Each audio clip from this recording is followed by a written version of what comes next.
It's 11:59 at Gun Owners Radio, and this is the Penn Patriot, music and the truth until dawn. Right now, I've got a few words for some of our brothers and sisters in the occupied zone. The chair is against the wall. The chair is against the wall. John has a long mustache. John has a long mustache. It's 12 o'clock, Americans, and another day closer to victory. And for all of you out there on or behind American lines, this is your song.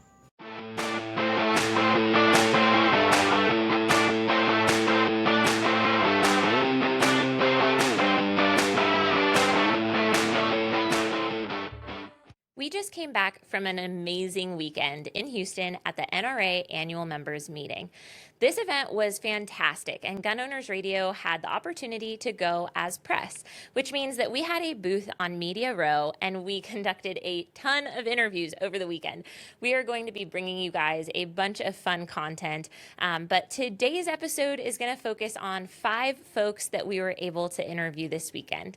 Unfortunately, I wasn't able to get there until Saturday, so there's a few interviews that you guys will see where I won't be involved, but Mike did a fantastic job interviewing Jared from Guns and Gadgets, and he also spoke with Justin, who is part of the NRA press and public relations team. So he's a fantastic ally for Second Amendment rights, and he makes sure that the NRA is getting its fair shake in the media, which we all know how tricky that can be.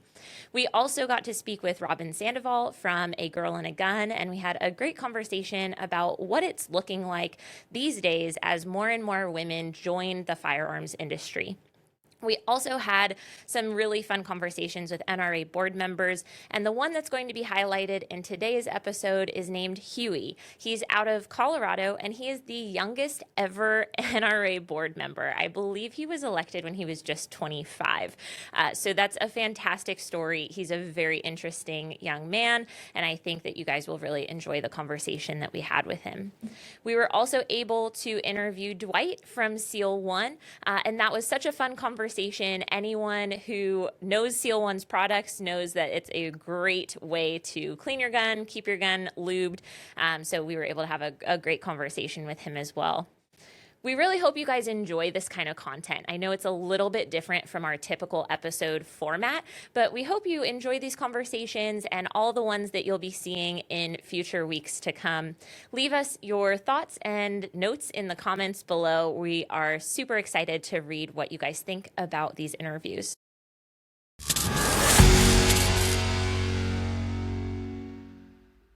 When your rights are on the line and the fight gets real, you need a lawyer who knows the deal. From gun laws to courtrooms, he'll stand by you. John Dillon fights for the red, white, and blue. John Dillon defending your rights, keep and bear arms with truth and might. From GVROs to self-defense calls, Dillon Law Group, he fights for us all. When freedom's under fire, who you gonna call? Dillon Law Group, justice for all. DillonLawGP.com. All right, Jared Yanis, Guns and Gadgets. What an honor, man. Honor's mine. Yeah, man. Thank you so much for taking the time. I don't think I've had you on the show before. Is this the first time, or have you been on before? I think it's the first time. I think so too. You're the West Coast time, and last time you asked me, it was like East Coast time. And Yeah. Well, I tired, truly am getting honored. old. Yeah, we keep running into each other at GRPC and SHOT, and now NRA, and I got to tell you, man, I'm just so impressed by what you do, and I'm so thankful for the work that you do. I think that you are what every Second Amendment podcast, YouTube channel, and show wants to be when we grow up. Thank you, man. So, yeah, you do a really great job. Thank you. You do a good job of a lot of different things, too. I really appreciate, some people just talk about lawsuits or just do gear reviews, that sort of thing. Or maybe they just do long-form interviews. And one of the things I really respect about you and appreciate is that you get into real, true activism and get people to get active and do the things that it takes to be effective rather than just complain. And I think last year, the big story in activism that you led the charge on was the NFA thing. Do you agree that's the big, that was the big story? Yes. Yeah, that was a big one last year. Talk about that for a minute. Well, we had a rare opportunity for the first time in 91 years of the NFA where Congress was actually thinking about doing something with the One Big Beautiful Bill that Donald Trump was demanding by July 4th last year. And through we the people actually contacting our reps and senators, we were able to get some small wins. We didn't get everything we wanted, but it was the first time we had positive action in reducing the effects of the NFA on America. So describe the wins. If people sitting at home are like, I don't know if my life feels that different, like describe to them, how's their life different? What were the wins that we got in? So the biggest thing everybody talks about is the reduction of the tax from $200 to $0 for short-barreled guns and suppressors, right? And that, other than being a unnecessary tax on a right, which is unconstitutional and illegal, it also is a money burden, a monetary, burden that people couldn't really get something they wanted because of that extra $200. Not everybody is, making Donald Trump money, right? So for a lot of people, that was a hurdle that was cleared for them to obtain those items. Now, some people still say, the registry's got to go, and I agree with them, but that's going to have to That's what we were hoping for. Yeah, we were hoping the whole thing would just go away. Right, we wanted everything gone. But now, because of that reduction in tax, it's opened the door. There's 5 or 6 lawsuits now by all the big groups to wipe out the registry because now there's no tax. So that's how the NFA was, justified, was because it was registering the people actually paid the tax. I think that's the hardest lesson to learn in politics. It's definitely been the hardest lesson for me to learn in my career is there's no grand slam home run. No. It's just you got to keep hitting singles, and you got to keep showing up. It's these little tiny bites, and I know people get frustrated. That hey, why couldn't this all just go away all at once and our life is good? Whatever. But these little victories, pointing in the right direction. That's what it's all about. I think that's the real hard, unsexy work of activism that unfortunately can be frustrating to people. Yeah, it frustrates me. I want the home run. Chicks dig the home run, the old baseball phrase. Sometimes you got to lay down a bunt, and you got to take everything you get. You got to gain that ground incrementally. Now you seem really well. I don't know how else to put it, but really well connected when it comes to especially federal politics. Seems like you know some folks in the right places. How'd that happen? How'd you get so many ins in all the right places? I've been blessed to remain just to have high integrity, and I've been doing this for 14 or 15 years now, and I was a cop for my previous life, and a lot of people that I worked with or had connections with moved on to different roles, and those connections have paid dividends because when you earn people's trust and you prove that you're not going to burn them or the information or give up their name sometime, they trust you. Yeah. What are you most proud of on your channel? The fact that people trust it and that people still come back to it all this time later. I try to stay as humble as I can. I'm not, you hear the term influencer. I can't even influence my wife on what to make for dinner. So I'm just an American patriot who loves this country, and I want more people to realize how much power we the people have, but we forgot. Well, I like that you just lay it down. Look, here's how it is. And there isn't, I think there's a lot of doom and gloom out there. Of course. And, I get it. I get why people get negative and just don't think, they get this Eeyore attitude, nothing will ever go wrong, But you don't do that. You're just kind of, hey, here's how it is. This is the way forward. Here are the facts of the case. And I appreciate that a lot. I think that builds trust and has made you kind of the gun owner's gun owner. Thank you. You know what I mean? Thank you. Appreciate that. I don't know. What kind of feedback do you get about your channel? There are some people that like the old Jared that was a little more, hellfire and brimstone. But I realize that doesn't do what we're all trying to do for the long term. It gets people fired up immediately. Maybe you get phone calls immediately, letters and emails, but you don't get that long-term buy-in from the average person. And that's what I think we need. We need long-term buy-in by not just our generation, Gen Xers, but every generation. Because when we stop getting involved, like we see with our parents, things happen. We give up ground that we shouldn't have for comfort. And I'd rather have a little insecurity in my life, but have my liberties. I'll tell you, I am finding it harder and harder to be nonpartisan. Oh yeah. have been militantly nonpartisan, but it really is getting to the point where ignoring the fact that the Democratic Party has become so extreme with their policies, and it's not just like a subset that has a couple of views that might, you know what I mean? It's the whole party, Yeah. with few exceptions, and what they want is so enormously extreme. It feels silly to not acknowledge it, and when I acknowledge it, it bothers me. It's this thing in the back of my head of like, hey, Mike, we need everybody to be on the same team. For years, I've stopped using the term Republican or Democrat, and it's just you're either pro-Second Amendment or you're anti-gun. Right. But lately, especially everything that happened in Virginia, lately it's been really difficult to not lay into the Democratic Party. And I don't know. What are your thoughts on that? I think as far as a two-party system, the divide is bigger than it ever has been. I'm from Massachusetts originally, so the party of JFK, the Democrat Party that was that party, it doesn't exist anymore. It's gone. In fact, JFK, if he was alive today, he'd probably be a Republican. But that's how they want it to be. They want us to be that divided. And you got to give credit to the Democrat Party because they will eat their own young to achieve the agenda.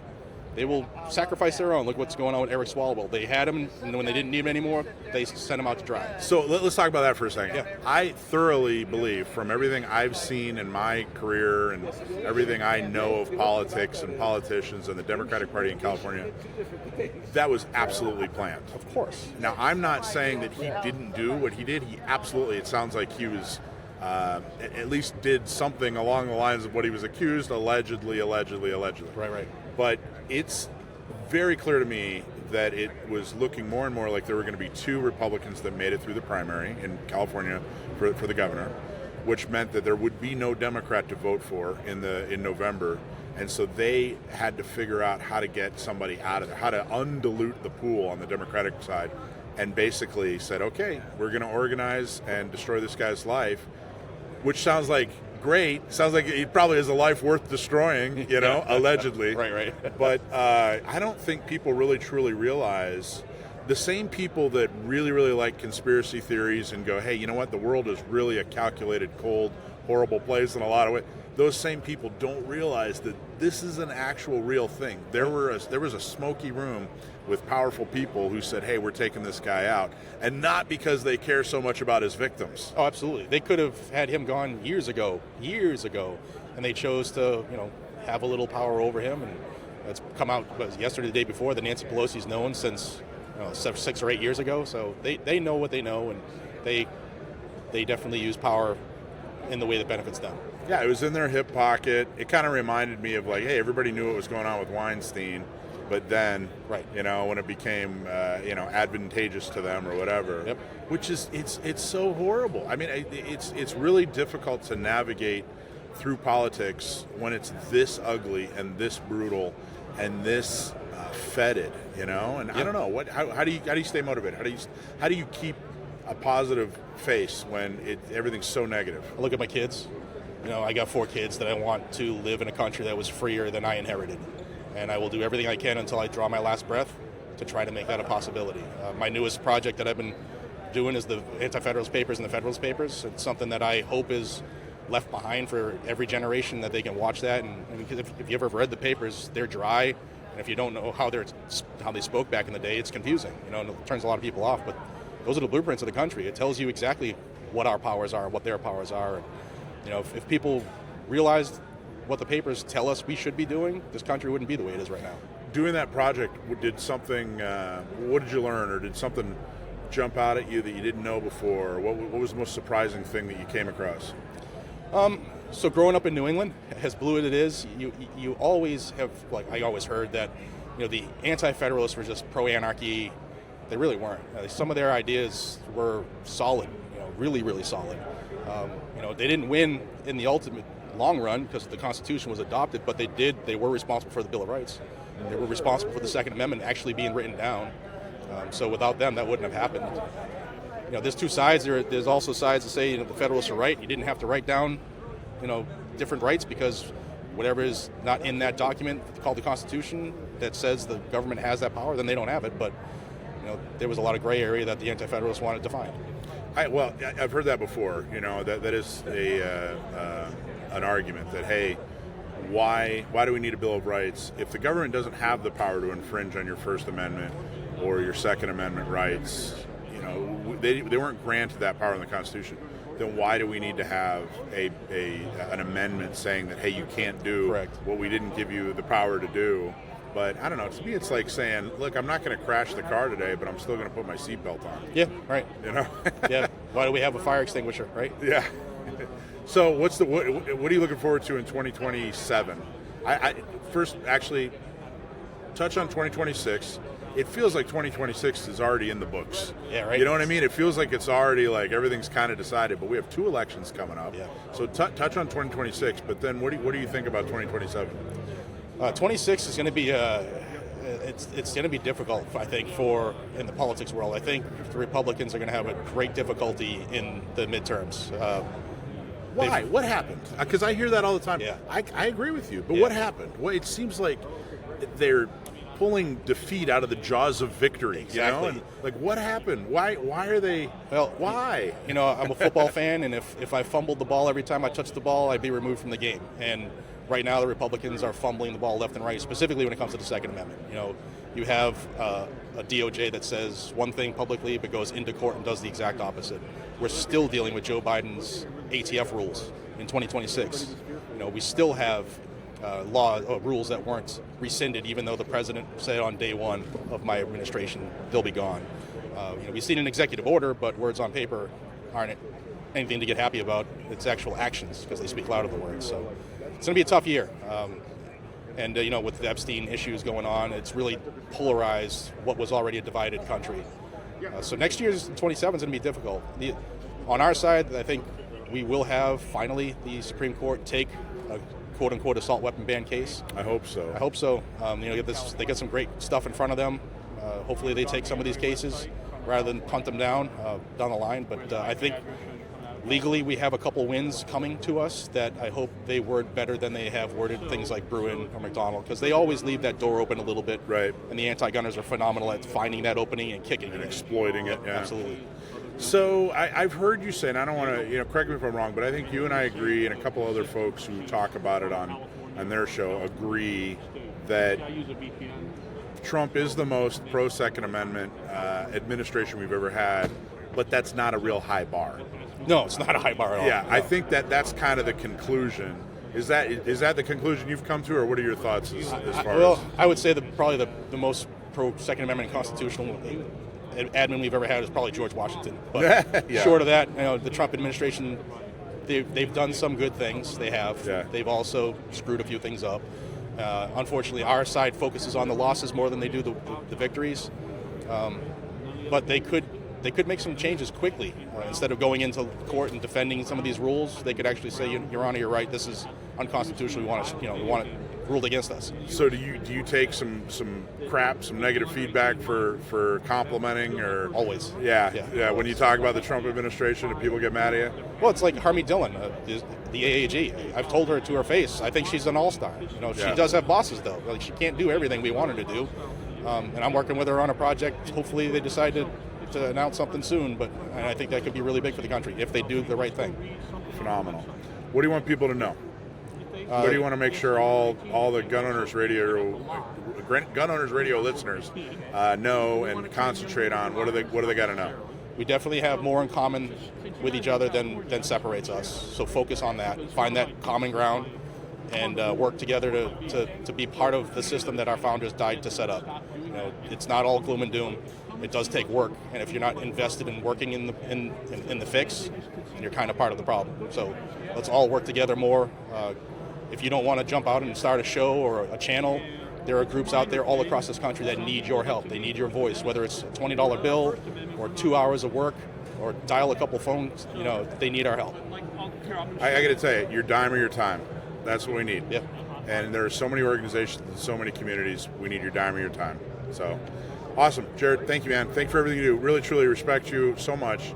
I'm glad we keep running into each other. Yeah, man. Just trying to be like you, brother. Yeah, well, we're going to see you at GRPC. Absolutely. Okay, cool. Well, I look forward to it, man. Same.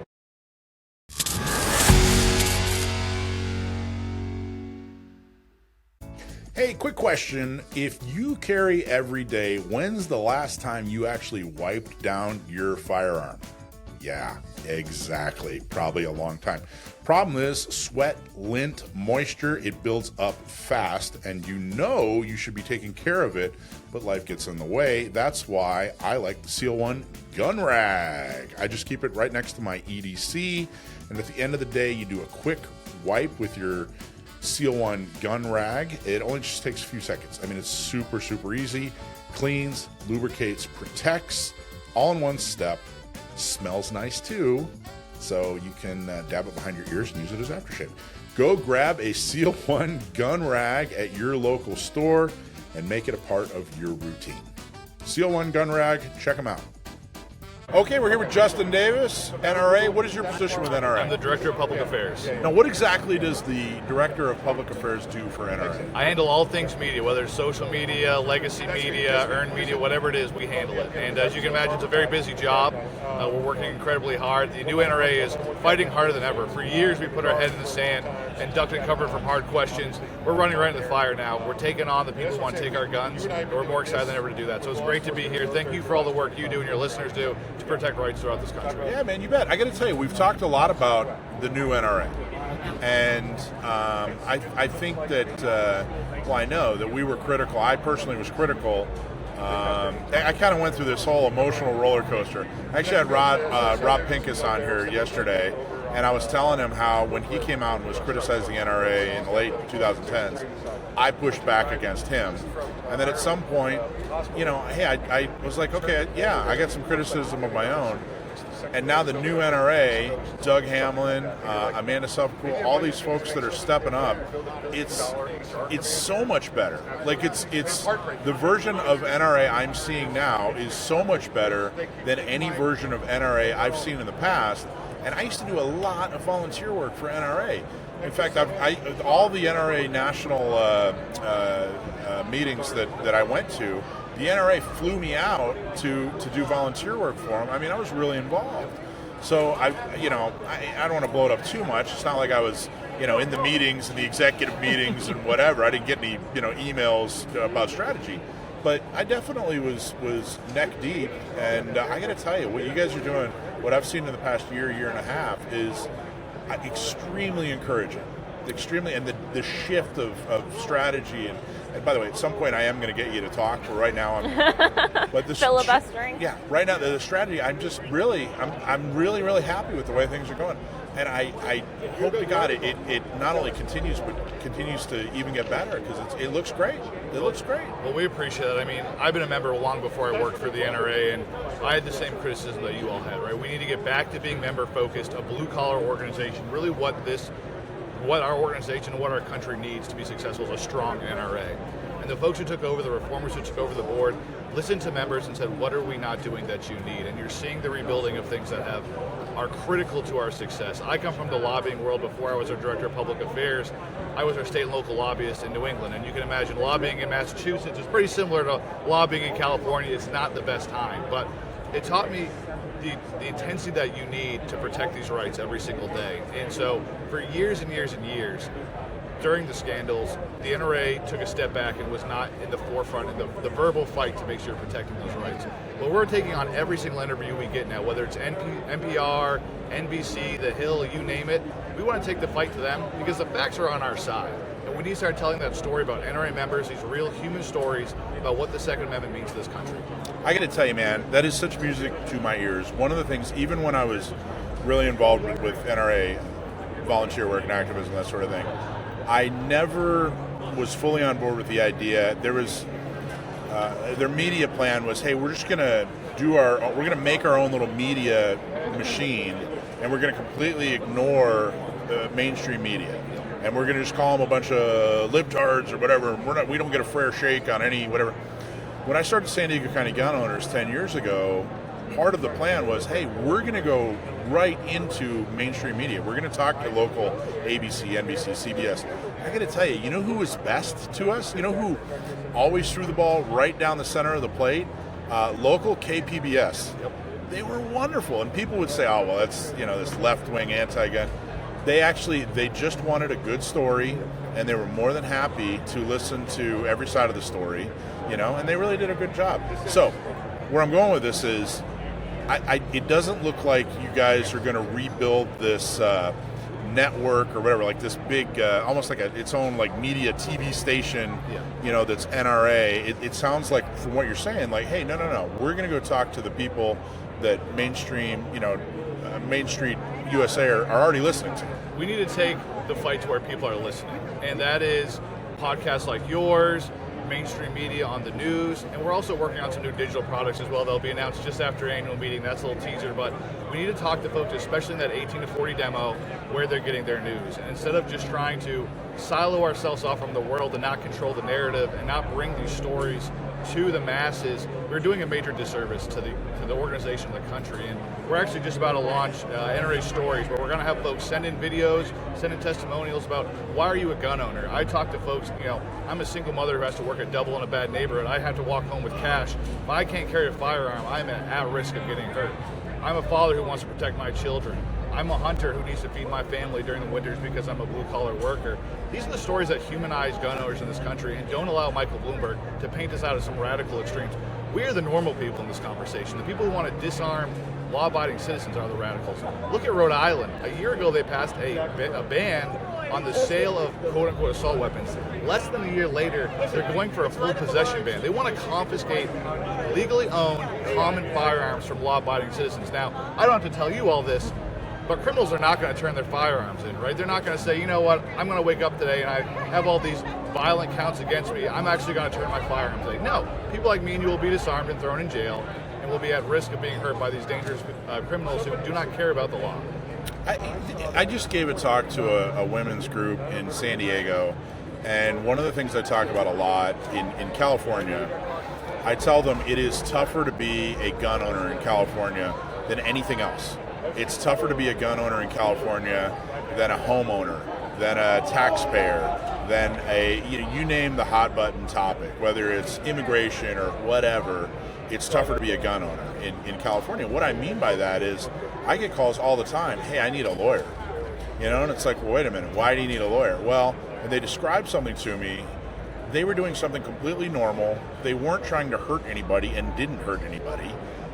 They were doing something completely normal in, 45 other states 49 other states, probably it was legal. And now they're facing a felony. They might lose their job, their family, their savings account, their freedom.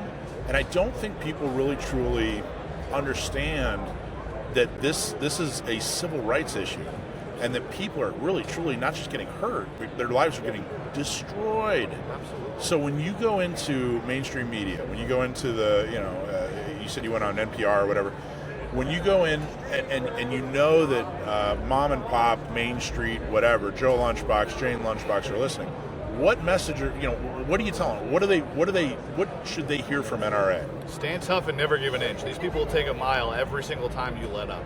And so any assault on your rights, you need to stand up. Whether you're in a red state, blue state, purple state, you need to remain vigilant at all times. Virginia, where I live now, is a perfect example. A state that's been a bastion for Second Amendment rights forever took the foot off the pedal for one election cycle. Now there's dozens of gun bills that are looking to go in effect because of Abigail Spanberg, a radical Democrat who wants to disarm law-abiding citizens. So it needs to be a lesson that people learn, that you have to stay vigilant every single day. Whether that's joining the NRA, whether it's getting your local folks in your local gun clubs to get out and vote or be politically active, showing up to a rally or submitting testimony, or just calling your lawmakers. Do something to be in the fight. Don't be complacent as they erode your rights. So I've already talked about this with other folks that I've interviewed. I have been militantly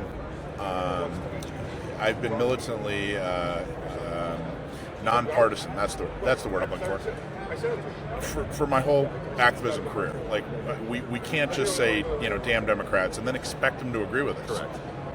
But in the last year, and especially the example you gave with Virginia, it's hard to be nonpartisan these days. I mean, Democrats, the Democratic Party, there's so many of them who've done so many things that are so extreme to gun owners.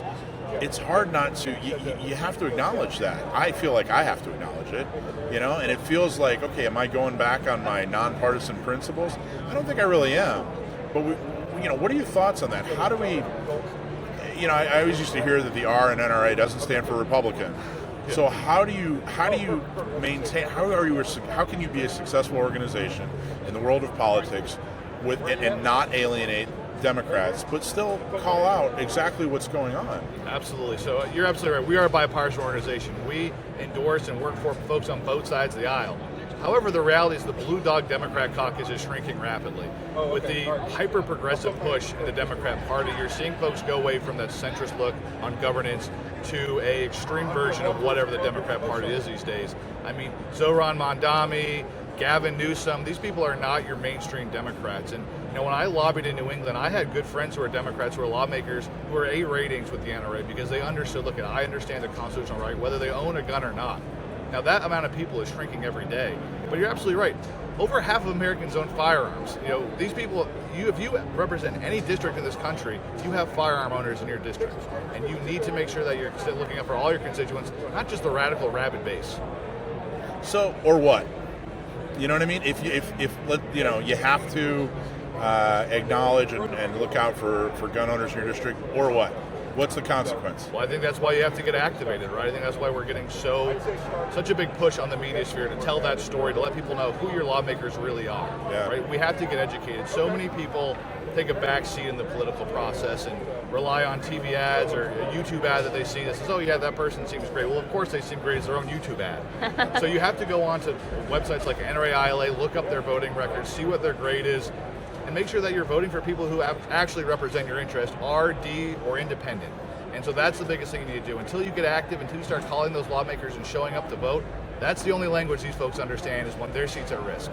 Amen. What's the danger of, if you're a gun owner, what's the danger of being too reliant on winning lawsuits? Because we've had a lot of great victories in the courtroom, but do you think that maybe too many gun owners are too reliant on it, and what's the danger of that? So I always say winning an electoral race and casting a vote is a whole lot cheaper than a Supreme Court case that costs $1 million+ to do. And the fight is shifting, right? So the NRA has blocked federal gun control for so long. Michael Bloomberg and his group said, look, we can't win in D.C. We have to move back to the state houses. So at every state house across the country, they are hyper-focused on pushing these laws as far as they can in blue epicenters like California, New York, Massachusetts, and really pushing it in purple states. And that's why you have to be so vigilant. People are like, look, nothing's happening at the federal level, I'm getting complacent. It can happen like that, like Virginia. And so we want to stop these before they go into effect because it takes years and millions of dollars to stop these at a federal level at the Supreme Court. You have to get circuit splits, you got to get things at the right time. And the Supreme Court, which should have already taken a hardware ban case, which they have yet to do, is long overdue to do. Until that happens, these blue states and these super progressive politicians are going to keep pushing the limits because the Supreme Court's giving them a pass until they slap it down. So the NRA, I think that we need to get back to a place in general where politicians do have consequences. They're really truly shaking their boots. That, hey, if I don't do something about the gun owners, I am not going to win. I think that some of the issues that I don't want to dwell on with NRA, but there were some issues, and NRA kind of had to contract a little, and it gave an opportunity. There was a vacuum of leadership, and some of the other organizations out there really stepped up strong, which I'm extremely happy about. What kind of commitment can gun owners get from NRA that NRA going forward will work with these other groups and be a part of the community and not try to elbow people out? Yeah, I think that's one of the big shifts you're seeing in the new NRA is that we're coalition builders now, right? We work with FBC, SAF, Joe Greenlee, our legal director, who is an absolute worldwide leader and great guy, absolutely fantastic person. We're bringing people in saying, look, we don't have a blank check from billionaires, right? We rely on member dues and the work that our members are doing. We need to band together to protect the Second Amendment. It's not about branding. It's not about name recognition. It's about working together to save the Second Amendment. And that's what I'm incredibly proud of working. I mean, I have friends that work at all these different organizations. We're all friendly. We got to row in the same direction to make sure rights are protected. Egos be damned. Yeah, truly. All right, what are you most excited about? 2020, it feels like I swear it feels like we're almost done with 2026. But there's 2 huge elections coming up. I'm already looking at 2027 though, but what are you most excited about in the next 12 months, let's say? Well, we're laser focused on the midterms coming up here. So we're in Texas right now, which is so great to be here because this is probably the battleground for the Senate. If we don't keep the Senate, we're going to lose the opportunity to put pro-gun judges across this country. And And James Tallarico, who's pitched himself as a moderate, even though he's anything but that, is incredibly dangerous to your Second Amendment rights if you live here in Texas. He wanted to block constitutional carry. He supports red flag laws, universal background checks. He is a rubber stamp for Chuck Schumer and Michael Bloomberg. So we need to, no matter who comes out of this runoff primary, we have to support them, make sure we're holding the line in the Senate, and continuing to push gun rights forward across this country. Does NRA have a good enough relationship with the Trump administration? We have a fantastic relationship with them. We work hand in glove with them. I've been walking around here with Todd Blanche, the Attorney General. Yeah. Harmeet Dillon was Yeah. here. We're in constant contact with everything we do with them, whether it's restoring rights for our veterans, passing the One Big Beautiful Bill to remove the tax costs on suppressors. This doesn't happen by accident. We have folks and allies in the White House, on Capitol Hill, and state houses throughout the country who are working with us, who are taking our guidance to make sure we're pushing rights forward every single day. So, there's been some criticism, and I understand some of the criticism. I also think some of the criticism is from a lack of maybe understanding kind of the nuts and bolts of politics. But there's definitely been gun owners who've criticized the Trump administration for some of the things that they did that they didn't agree with, that they could have done better, where they didn't protect us gun owners like they thought they should have. What are your thoughts? Is there any criticism of the Trump administration, or is it a lack of information, or what are your thoughts on that? Well, look, I think the NFA, for example, is a real good example. Absolutely. I mean, we hold all administrations accountable, R versus D, right? And the fact remains that President Trump is the most pro-gun president we've had in a long time, and has actually put policies in place to advance that. Now, of course, when there are bad briefs that are put on NFA repeals, which we have several cases on, or missteps along the way, we hold them accountable, but we talk to them, right? We have that relationship where we can say, look, this is a teachable moment on this, and quite often, these are rogue admin officials doing this, right? This is not from the president. Right. We believe that policy goes further than misquoted opportunities by the liberal press that wants to make the president look bad and show a strike between the gun-owning community and the president. And so we're incredibly proud of our relationship with him. We're incredibly proud to continue to work with them. And look if you want a Kamala Harris in the White House right now, I can tell you it's a luxury to be talking about the NFA repeal and not talking about a full-on confiscation plan across the United States. So, we're moving. Tough. It's tough to kind of remember how it's been for the last 10, 15, 20 years and how it is now, and then compare that to how much better it really, truly could be. Yeah. I mean, I get it. It's tough. Who would have thought, though, that the Second Amendment, I don't think people really, truly understand. Like 2010, Second Amendment was teetering, man. And who would have thought that Donald Trump would be the guy that would have such a huge impact on saving the Second Amendment and stacking the Supreme Court and the Ninth Circuit and all the things he's done. In 2010, if you'd have told me, hey, you know what's going to happen? Donald Trump's going to come and save the day. I mean, it's hilarious. It's great, but it's hilarious to think about. It's incredible. I mean, the change over my lifetime on gun rights, we're moving in the right direction. And when people talk about the NRA and the rebuild, look, our job is to work ourselves out of a job. Our ideal situation is that the Second Amendment is so safe the NRA doesn't need to exist. The fact is that they're constantly under attack, as you know, in California, as I know in Virginia. And so we need to keep helping our allies move that ball forward, making sure we're pushing good policy, educating our voters as well as our politicians, because, you talk to folks all the time, just because they're pro-gun lawmakers doesn't mean they understand the issues completely. And the other side does a very strong job of mischaracterizing some of these topics to make an emotional plea to trick people into being against their pro-gun advocacy. So we're always vigilant, we're ready here, and we're pushing harder than ever. Well, that's actually the other funny part is all the things that have come out of California. You would never have thought. Harmeet Dillon is from California. She was the vice chair of the state party out there. She's a California attorney, and now she's a part of the Civil Rights Division, focused on Second Amendment. You look at, there's only been one lawsuit, one assault weapons lawsuit that's actually won in court, and that came out of California. Yep. And it was a California organization as a plaintiff. It was California people who were plaintiffs.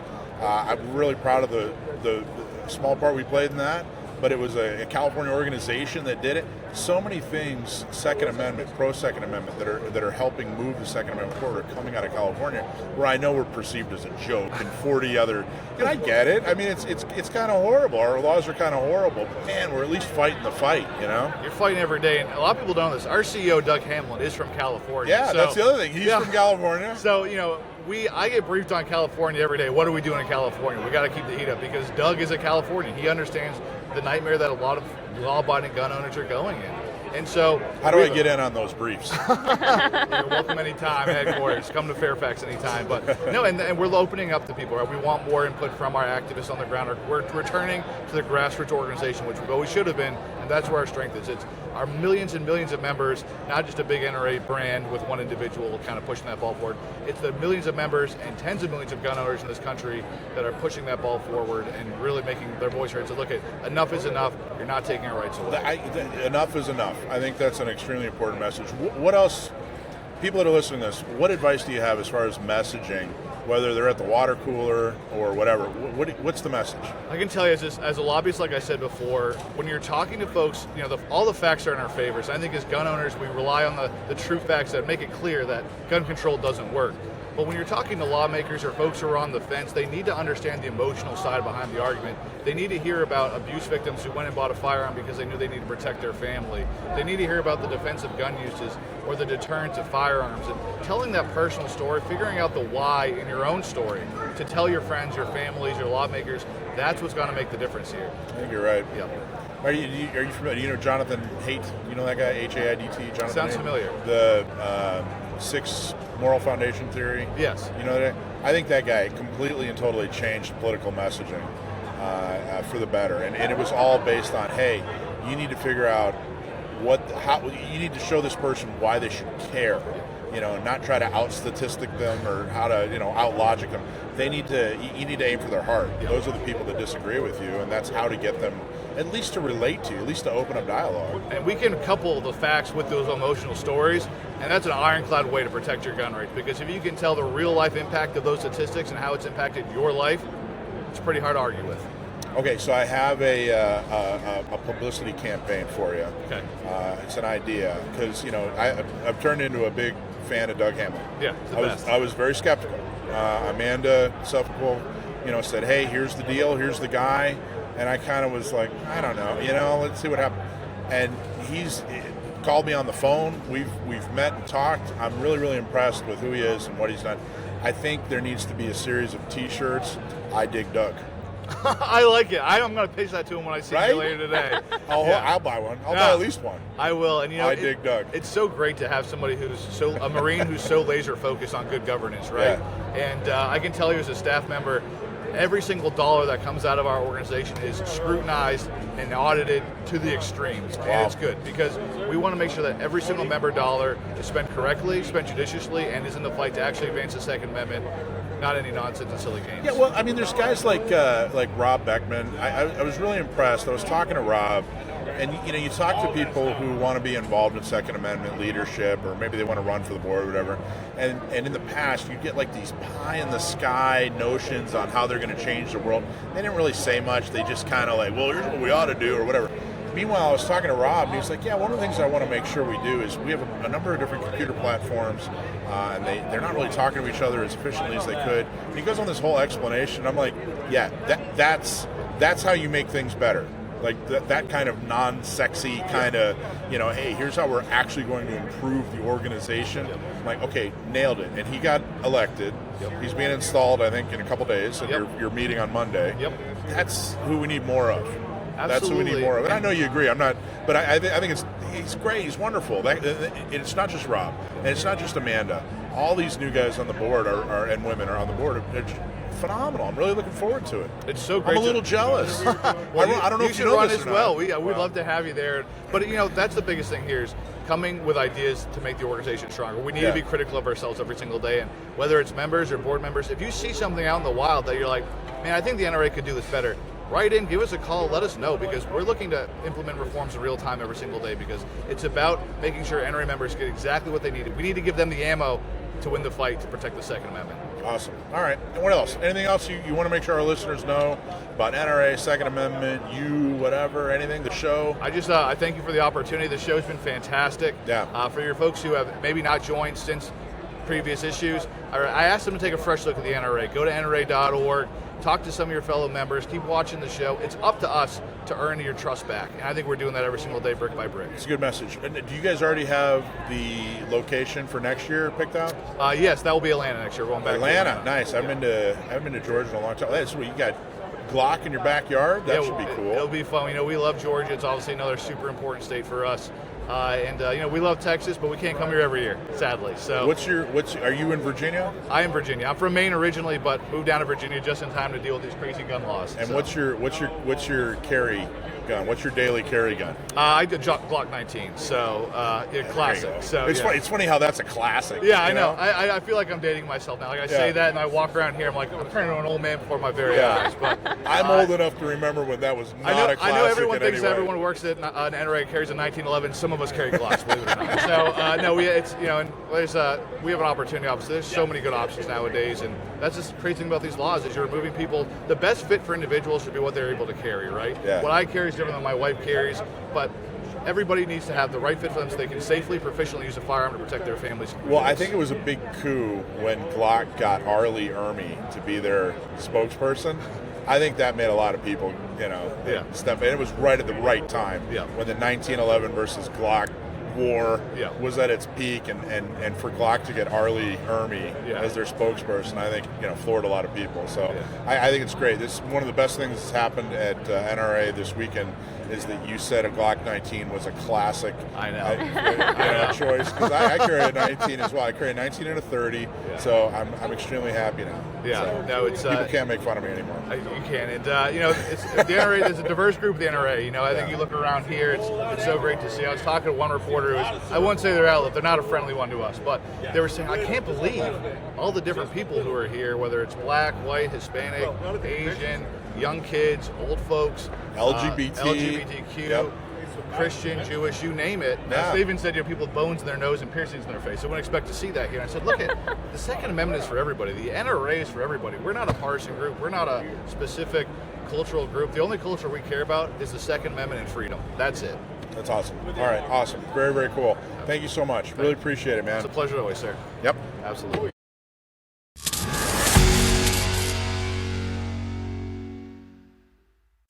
Some of you may be wondering, how does a prom queen get ready for gun prom? Dresses?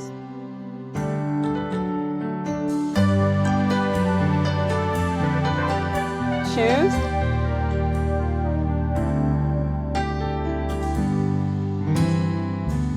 Bling?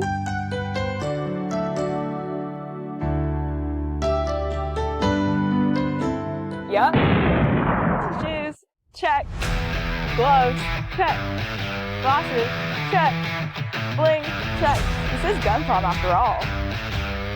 Gun prom's coming up. Don't forget to buy your tickets at SanDiegoCountyGunOwners.org.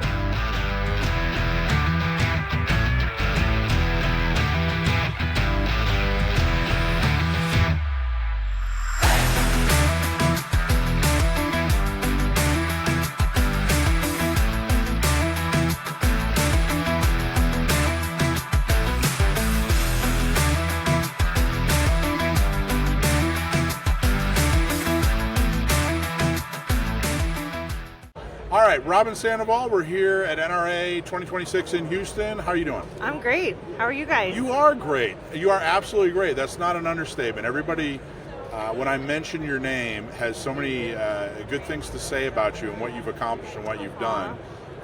You must be extremely proud.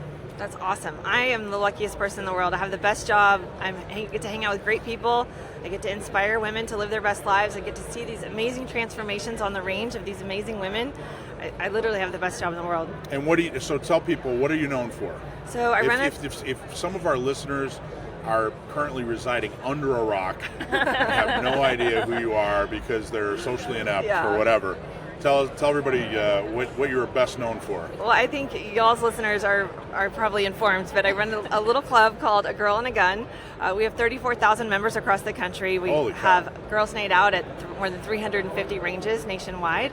And our privilege is to watch these women come into the range for the first time often. We help them go through that exciting journey of picking out their first gun.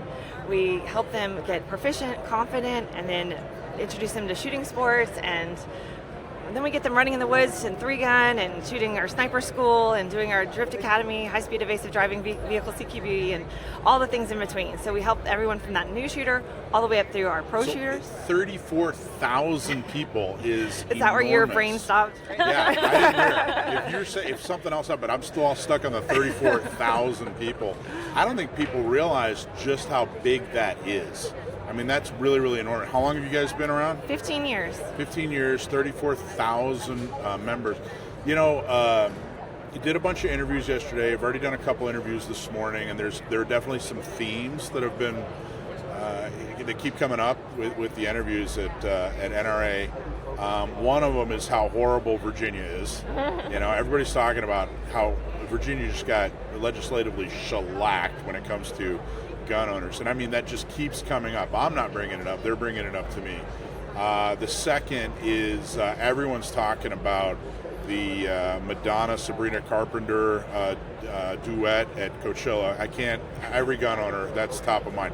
But the third thing is, I can't believe you worked that in there. I can't believe it. He's been doing this the whole time. It's you guys will huge. see tons of videos of him asking people Sabrina what they Carpenter, think about Madonna duet, mind blown. Holy cow! I don't know how I'm surprised we still have the conference here today.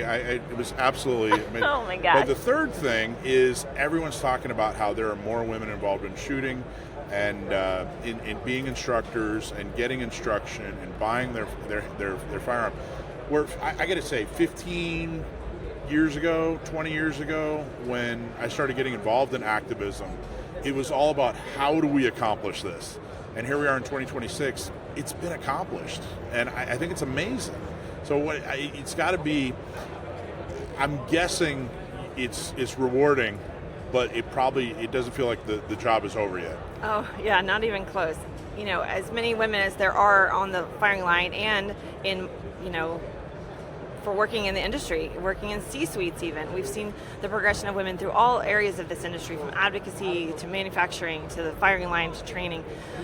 We're still considered a niche market, and that's frustrating because we're 50% of the population, and we always hear how women are the fastest growing demographic. Well, I'm really proud that A Girl and a Gun has paved the way for a lot of women to come to shooting. We still hear often in our member polling that women are coming to the range simply because they didn't know they could before. They didn't know there was a pathway for them to come. They thought you had to be, you know, carry a firearm as part of a career or be in law enforcement or military or a dude, you know.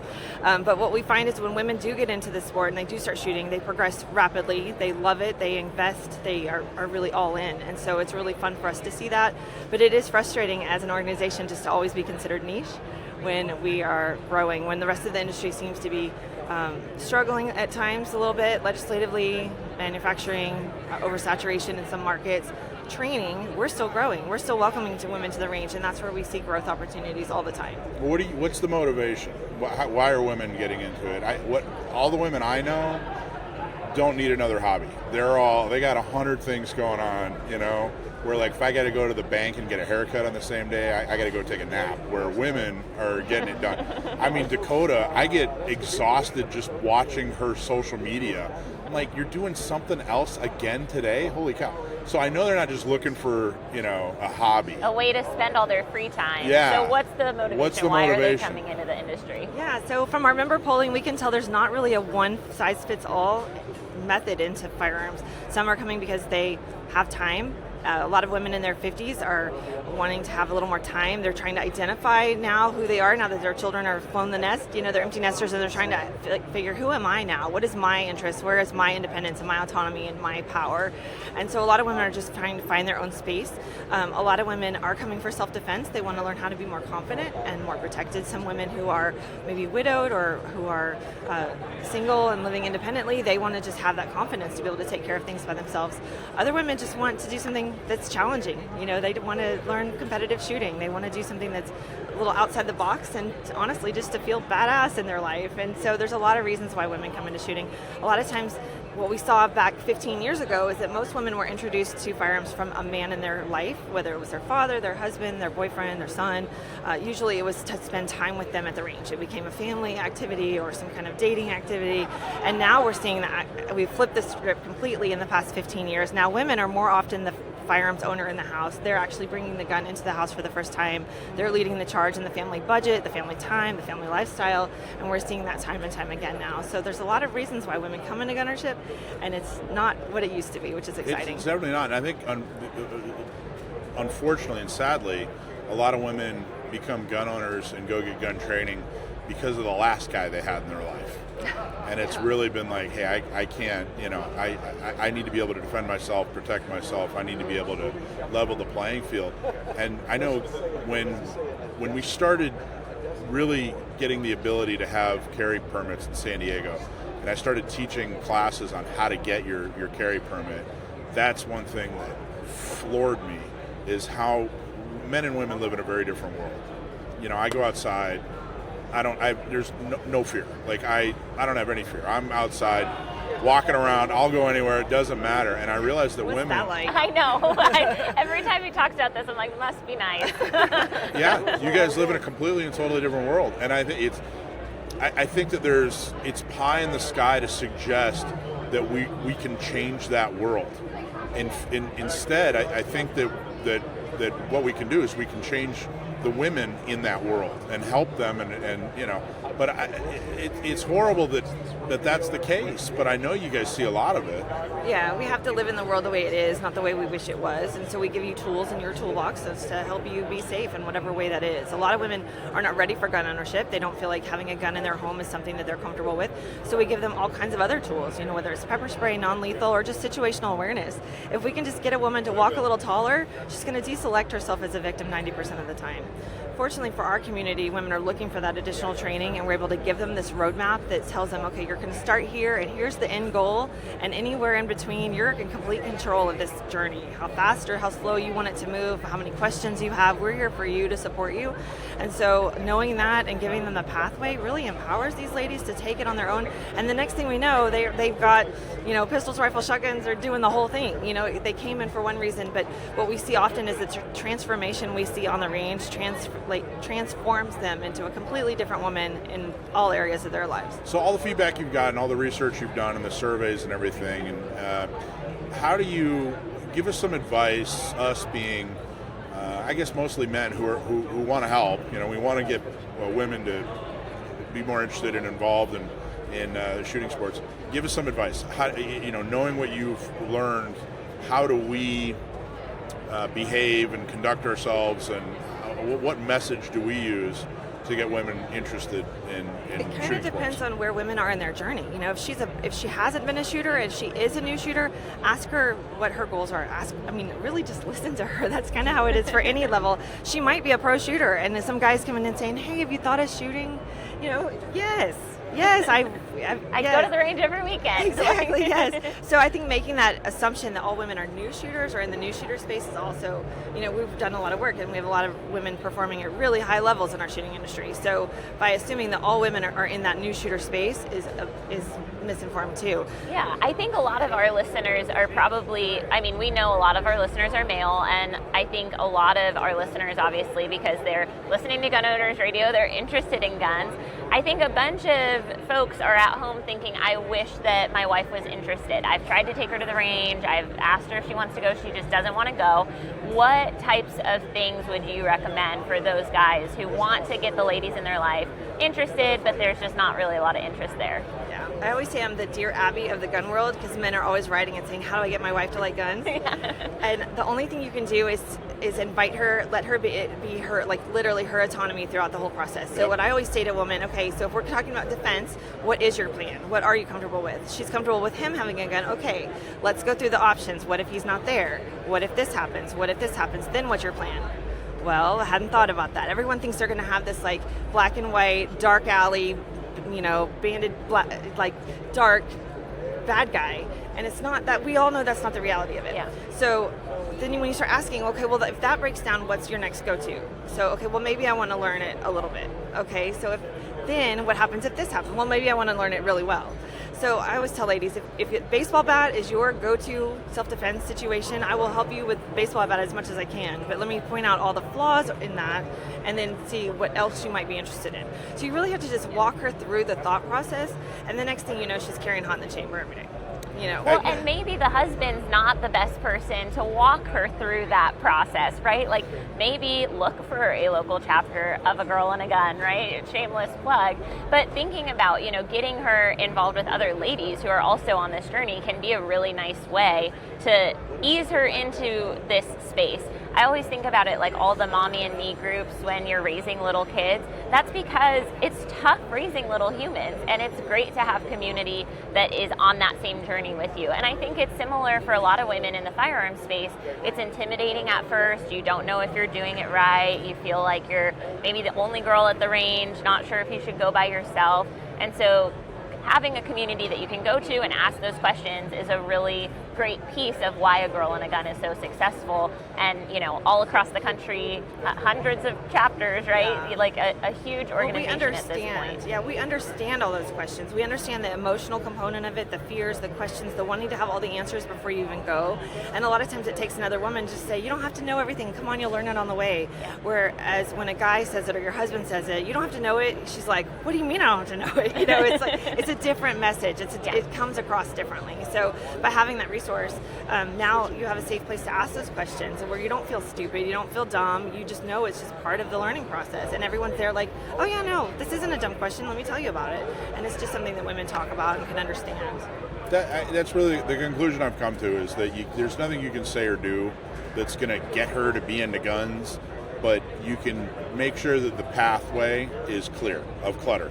Like, you can make sure that, hey, if there is an interest, that okay, great. Well, here's how it is. If you're interested, great.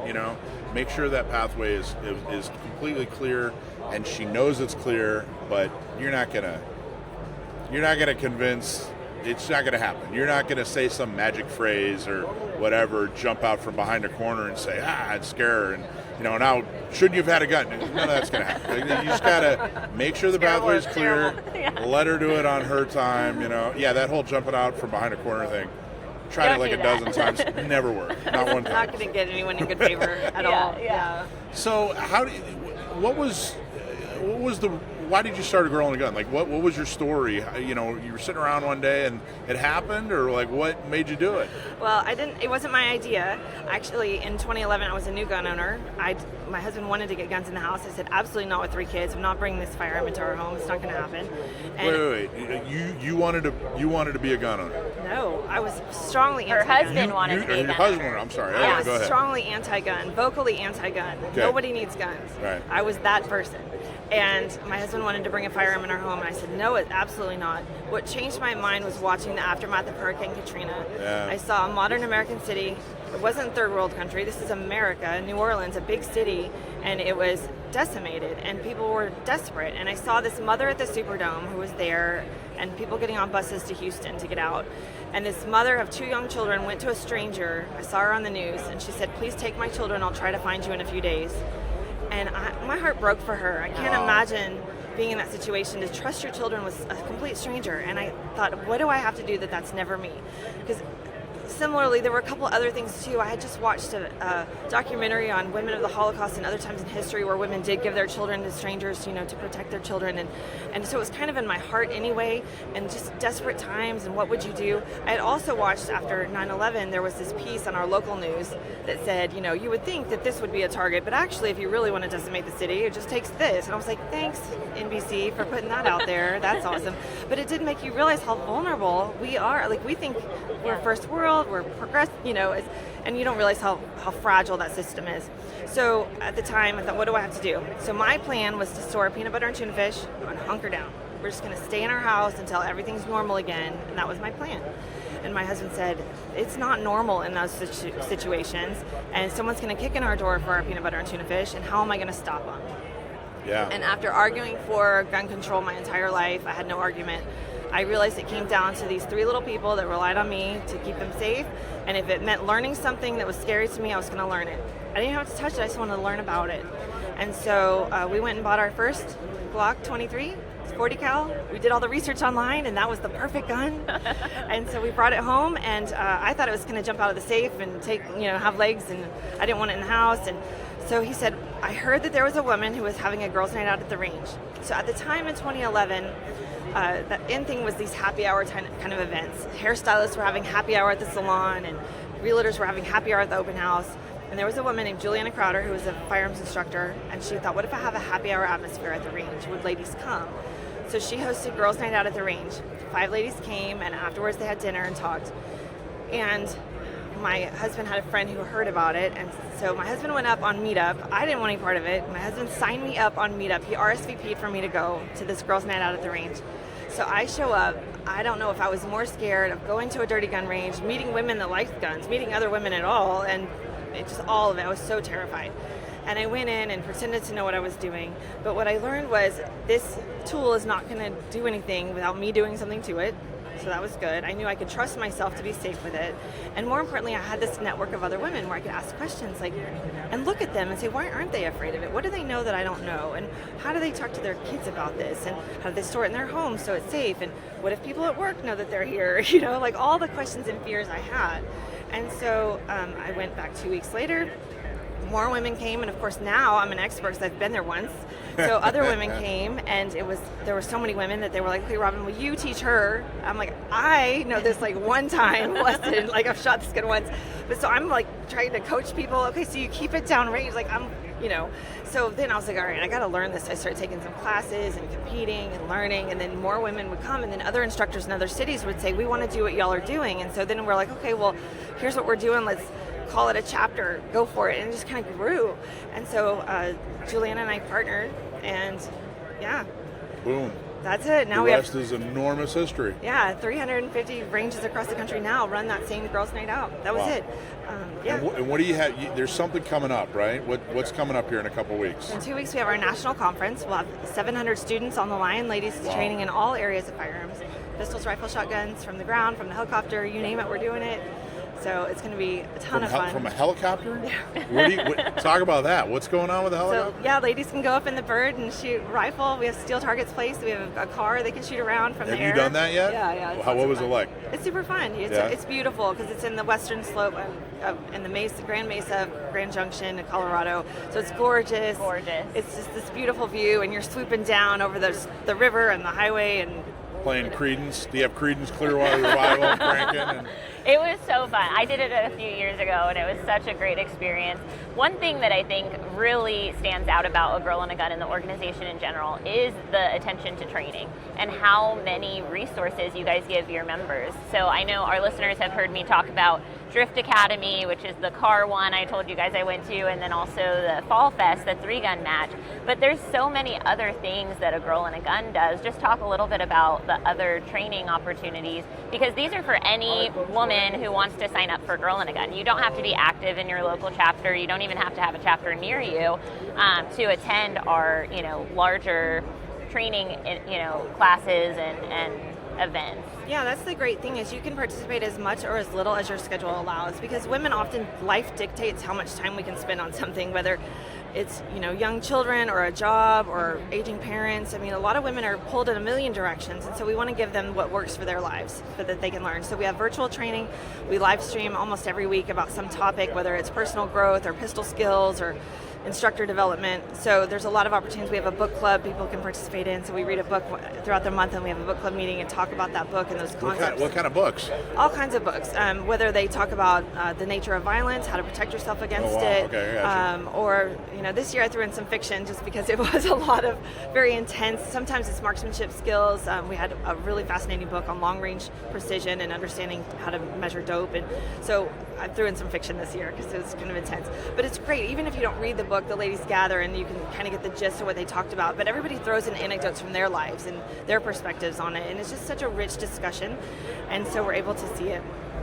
And so we have our marksmanship program that ladies can progress through these courses of fire. They can earn awards as they do it. We have a quarterly match, so they can go shoot a course of fire and then send it into the national leaderboard. So there's a ton of ways that you can participate at the local level. You don't have to come out to Colorado with us for a national conference. You don't have to go to Virginia for Drift Academy.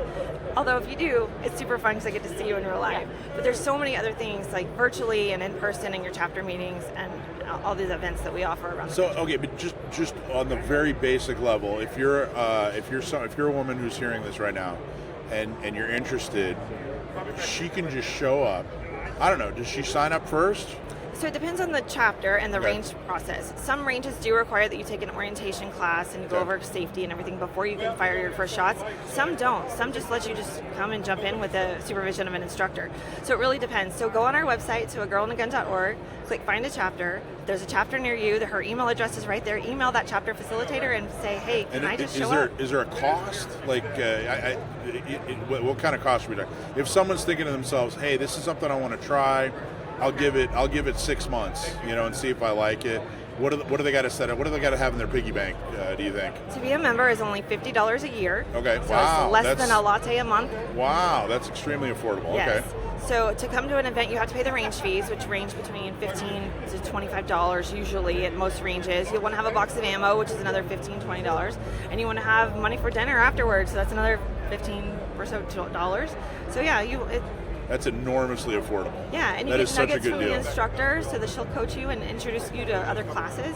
So if you are looking for certain skills, she'll say, here's a Red Dot Essentials course, and you can come to the Girl and Gun Red Dot Essentials course and learn how to run your optic.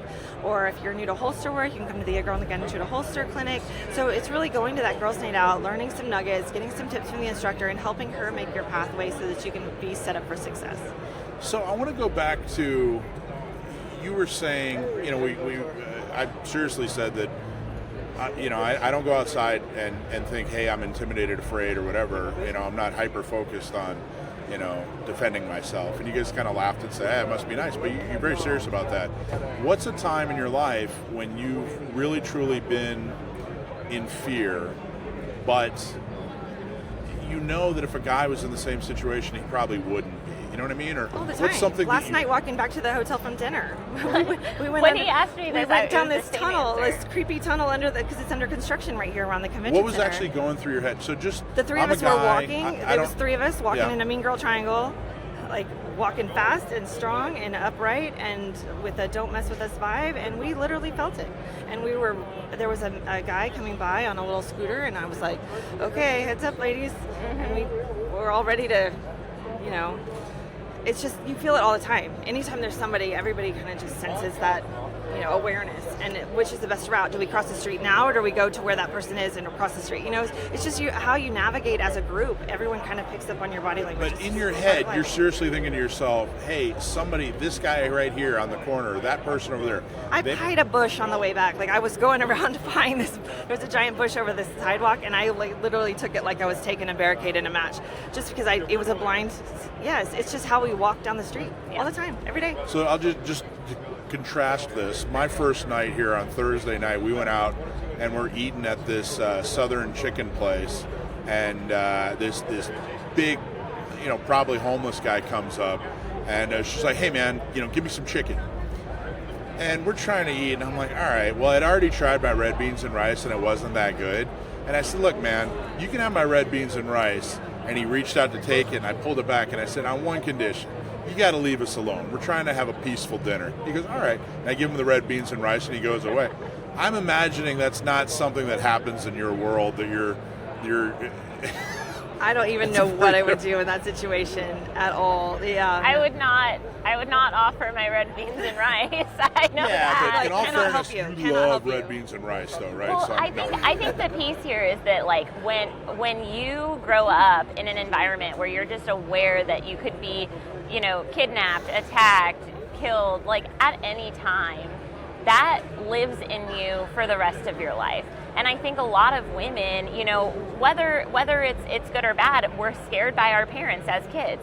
My brother did not get the same talks about safety going out the front door that I got as a little girl. And I think that lives in a lot of us in a different way than probably it lives in a lot of little boys who grow up to be men who aren't afraid of. Well, you're a homeless millennial. guys. You got that talk. My parents were like, just don't, be home before the street light turns on. I didn't get the safety talk, but it's just something about being a woman that that's just the way it is. You have to be more aware. You have to walk in a more well-lit area. You have to walk down the middle of the street and, veer for cars so that you're not in a space where you could be, confronted Well, quickly. and we have friends that have had horrible things happen to them. And that's a piece of it too, is like, I have a good friend who had an attempted kidnapping and was able to get away, but that experience scarred her for life. You know, like I think as women, we hear these stories from people we know personally, and we're like, oh shit, this is real, this is scary, you know.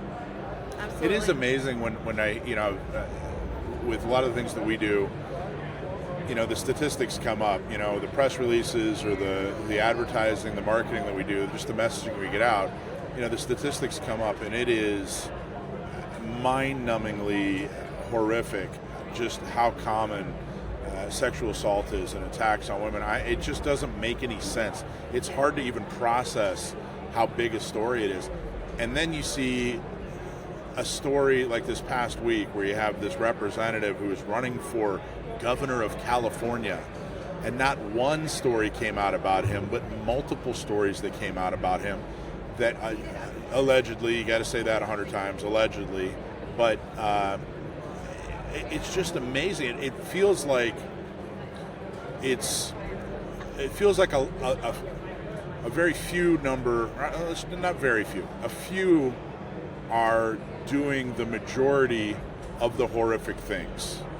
There's a disproportionate amount of horrific activity from a subset of men, but to see that one of those men is in the House of Representatives and running for governor is such a serious thing. When you see these stories, I don't know, does it strengthen your resolve to work even harder than as hard as you work on A Girl and a Gun, or what goes through your head? Well, there's a lot of different types of crime, a lot of different types of violence. There's stranger violence, but unfortunately the most heartbreaking, I mean, it's all heartbreaking, but often statistics show that intimate partner violence is incredible. There's so many rates of intimate partner violence, and usually when there is a perpetration or a crime or an assault or a violation of any kind, it's by someone you know, and often someone you love and respect, and that makes it even harder. And so it's our job to let women know that it's all mindset as well. You need to protect you. You have to protect you, and you have to protect your children, and it's giving them permission to know that you're valuable and you're worth speaking up for. So use your words, and if you can't say it to that person, say it to someone you trust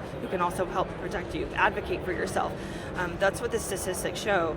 And we want our members of Congress and our public servants to be the best of the best. We want them to be the role model of and achieve the American dream. We want to look up to them as role models. But everyone needs to learn how to self-advocate and to speak up, because often it is that person that, you have to make that decision that when you are hurting me, especially if it's a violent situation, you are not that person anymore. You are a criminal. You are a violator, and I will think of you as it and not him or this person. It's a real mindset shift that we have to teach these women, that there are times in your life when you have to just protect you and be ready.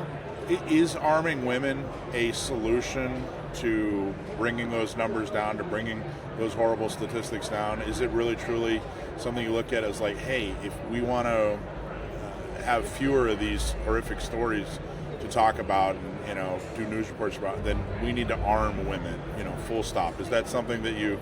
Depending on what is happening to them, if somebody is a violent serial rapist, he won't do it again, right? If his attacker is armed. So it just depends on the situation. It depends on all of the factors there. But having women learning gun ownership and being responsible for their firearms and knowing all the options available to them, whether it's non-lethal or combatives or all the other things that we teach as well, just having that knowledge and getting that strength and having the mindset to protect themselves, it all is a total hand-in-hand package.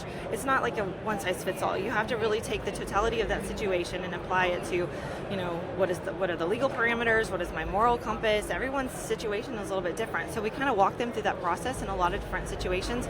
Just make sure they know their options and that they have the confidence to do what's right for them at the time. That's awesome. Okay, perfect.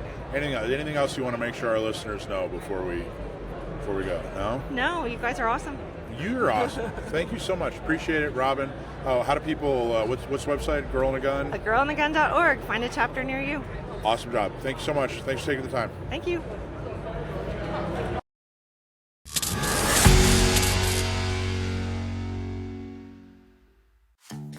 So the lifeblood of every organization is membership. We absolutely need membership. And you as a Second Amendment activist want to be involved. You want to help make things better.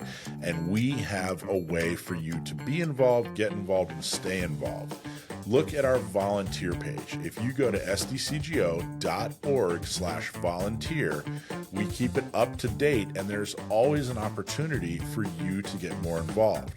Our bread and butter are our shooting socials, where we teach people how to shoot. They've never had a shooting experience. Maybe they're brand new to shooting and they want to have a first-time shooting experience. You can help us do that. Or if you want to help spread the word, we have tabletops at different gun shops, at different events, and you can volunteer to tell people more about the Second Amendment, more about how to get a CCW, or more about being a member of an organization like SDCGO. The good news is it's super easy. We'll help train you. We'll help you get involved. We'll give you the opportunity to do good things. If you don't have the time to volunteer, there's another way that you can help too. We are always looking for folks to donate.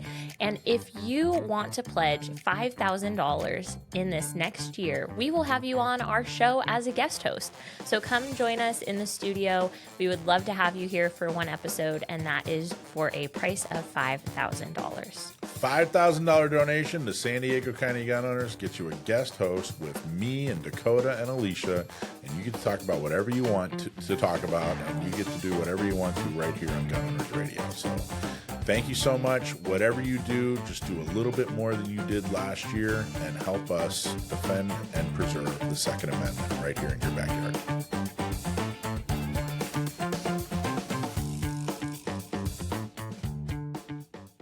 All right, we're at NRA annual convention here in Houston, and a friend of the show, friend of the organization, just a general friend, Dwight from Seal One. How you doing, man? I'm good. How are you? Good to see you again. Man. Yeah, it's good to see you. How you been? Oh, not bad. Just busy. It's beginning of the year. Well, man, what a week. We're already into April. Yeah. So I mean, no kidding. It felt like SHOT Show just happened. And you have a booth here at NRA? Yes. Yep. Are you here every year? I would say so now. Yeah. I mean, we because of COVID and skipping a few things. Yeah. So, yeah. But generally, you've been coming to you've been setting up at NRA. Yes. I haven't been to an NRA annual meeting. I was thinking about it.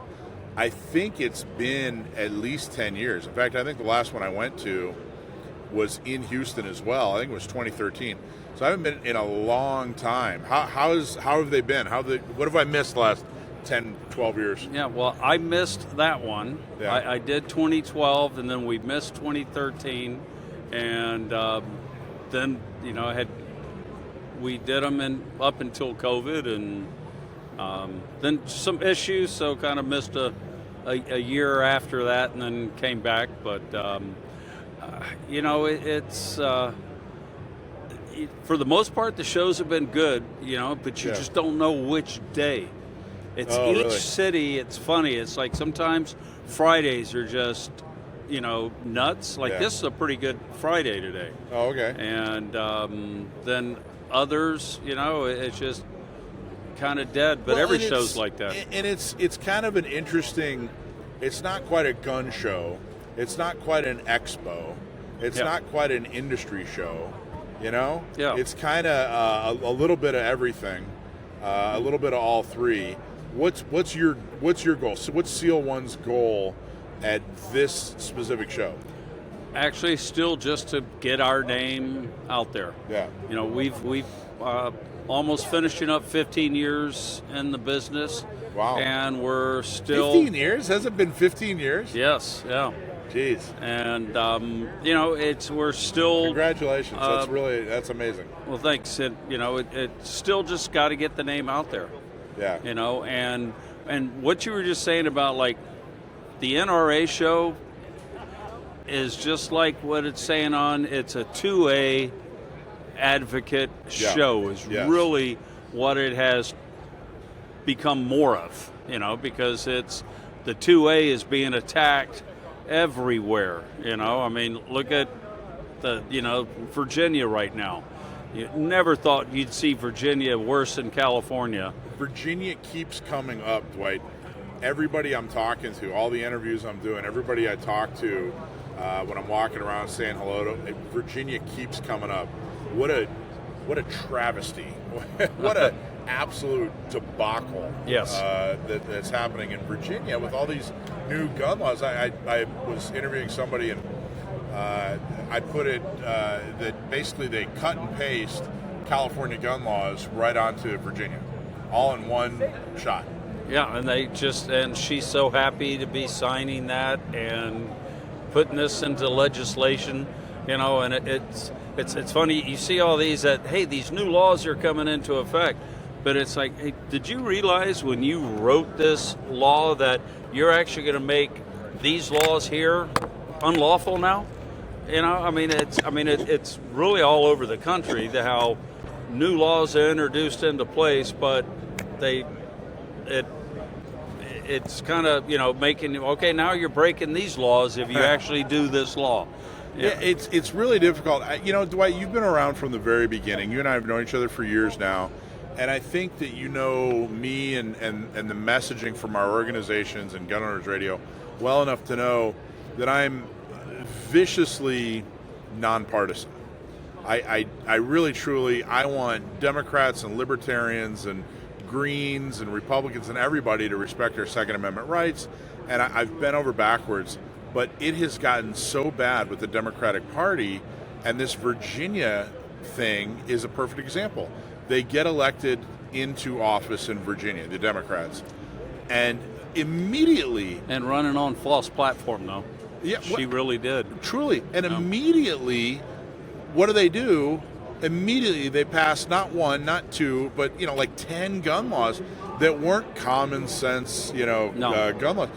Were extremist gun laws, and it's really, really difficult to. I used to really, truly try to stay away from criticizing the Democratic Party, and I would just say, hey, we're talking about anti-gunners. We're not necessarily talking about Democrats. There are some pro-gunner, but man, they have absolutely earned the stereotype of being anti-gun. I mean, it really is bad. It's ridiculous to avoid talking about just how bad the Democratic Party has gotten when it comes to gun laws. It is, and it's sad. And the worst thing about it is I know the Democrats have always kind of been there, but ever since 2015, when Orange Man Bad.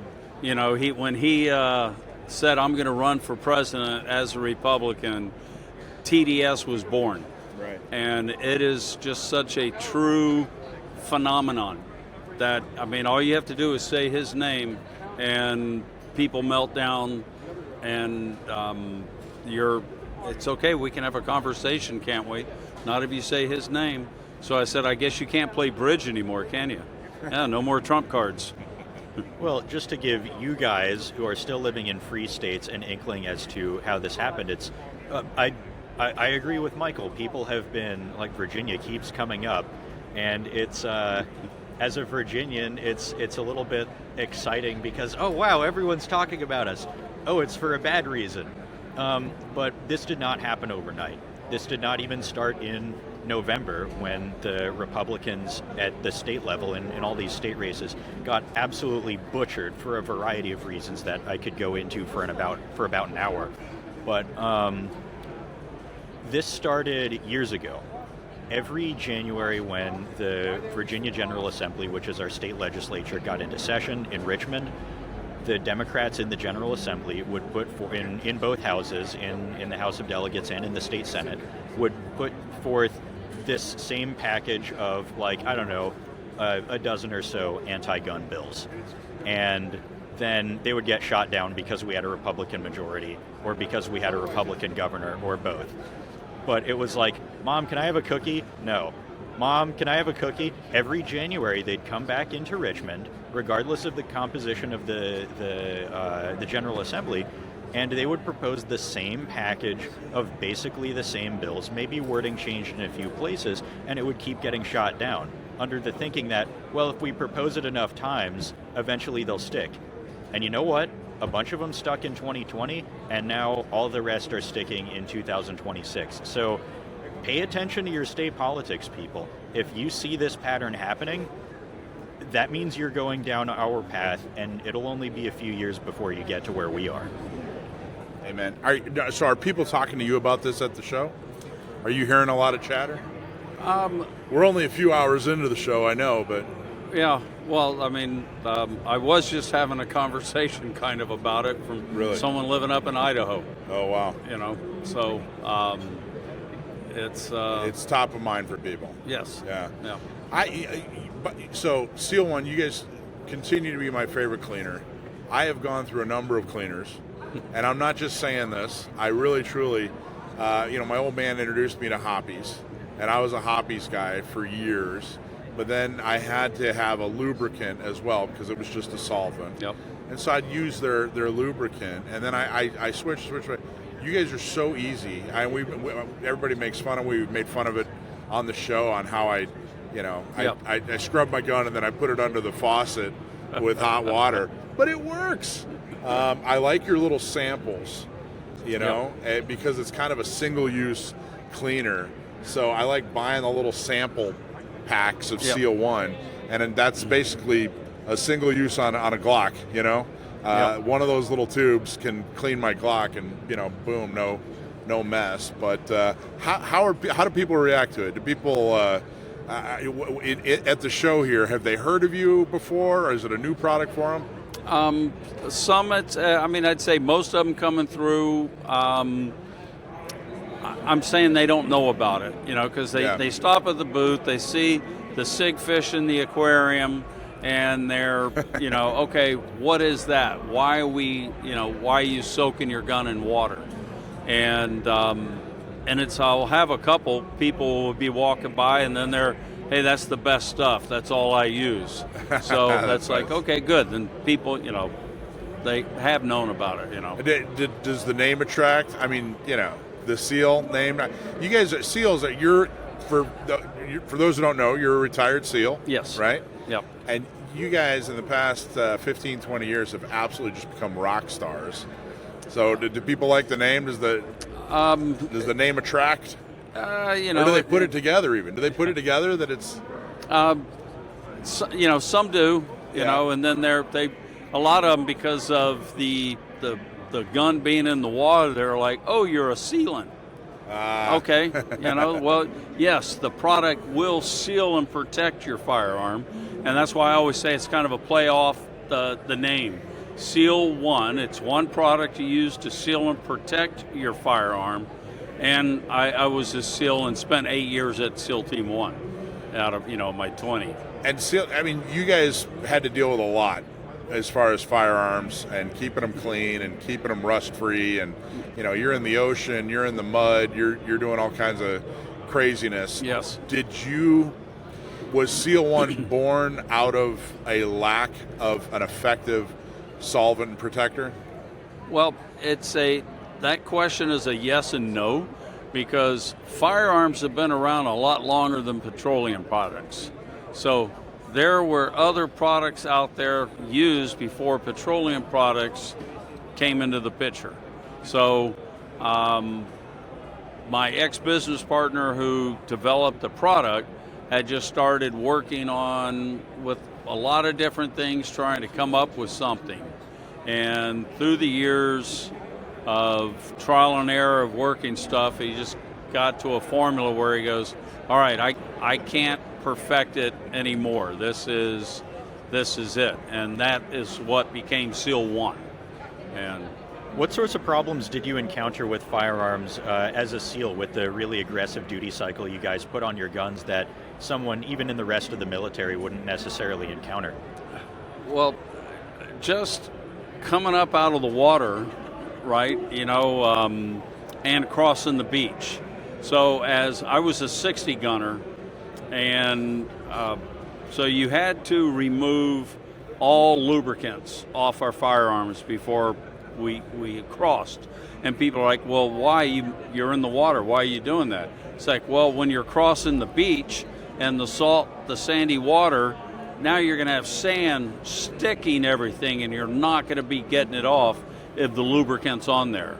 So it was like you would come across, I always had a 2-quart canteen that I just took right as we kind of cross and we're getting up, and I would just dump it down the barrel, getting all the sand out of the barrel and the work area, right, where the bolt is, and all is sliding. And then you had the CLP that we would just go in there. Of course, the rest of the gun rusted up and until we got back off the op, but So how long are you in the Navy? just over 20 years. You're in the, and how long were you on the SEAL teams? Just under 20 years. Okay, so you're, wow, the whole time. Yes, I went boot camp, A school, BUDS. A year and 10 days after I joined the Navy, I graduated from BUDS. So did you have a contract? Did you go in knowing like, yeah, you're going to get an opportunity? Didn't know anything about it. Wow, really? Yeah. What years were you in? When did you enlist? 78 to 99. 78 to 99. Yeah. I went in at 12. No, I'm just kidding. Those are some sporty years, man. 78, I mean, especially, correct me if I'm wrong, the early 90s, the Persian Gulf, Yep. really, it seemed to me, and maybe it's just because of the exposure, but it seemed to me the SEAL teams and their capabilities and what was expected of them blossomed, flourished, expanded. All of a sudden you guys are in a desert with, dune buggies, and I mean it seemed like it was a whole new deal for you guys in the early 90s. Well, it kind of was. Like when I first came in and graduated from training, I would say there was maybe just over 500 SEALs active duty, and so when Reagan came in, all of a sudden, hey, we started getting some money, and things changed. So we really started kind of expanding, the reach of what we did, because, I mean, you just look how terrorism had started growing at that time also. Yeah. And so it was, as they were doing, we had to do too. Interesting. So throughout the 80s, you guys started expanding and funding and training more, and then the 90s when we went to war, the Persian Gulf War, all that was on display. Like, here you go. This is what we've been training for. This is the big show. That is stuff that we've been working on. It was guys would come up with kind of an idea, and it was like, hey, do you think we can do this? And we didn't have to say, hold my beer, but it was like, hey, yeah, let's try that and see how this works. Interesting. Yeah. Dwight from SEAL One, where do people go to find out more about SEAL One? SEAL1.com. Thank you for everything you do. I really, truly appreciate the support you give to San Diego County gun owners, to Gun Owners Radio. I absolutely respect and am just humbled by your passion for the Second Amendment. This is more than just a business for you, and I really, truly appreciate that about you, Dwight. Thank you. All right. Well, thank you. Great seeing you again. All right, man. Have a good show. All right. Take care.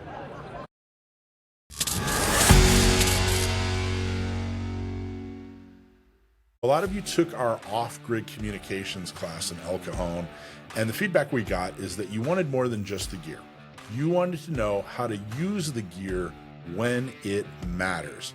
So here's what we did. We built the next step: tactical communication and signal intelligence. That's the evolution of the course that you took. On May 30th in El Cajon at Cargo, which is a fantastic shop if you haven't already been there. So because most people rely on information that's either late or filtered, if that's you, you're already behind. We'll show you how to use off-grid radios and real-world signals that understand what's happening in real time, so you're not guessing or waiting on someone else. The bottom line is this is about having an information advantage. So spots are limited. You want to take this class, Tactical Communications and Signal Intelligence, on May 30th in El Cajon at Cargo.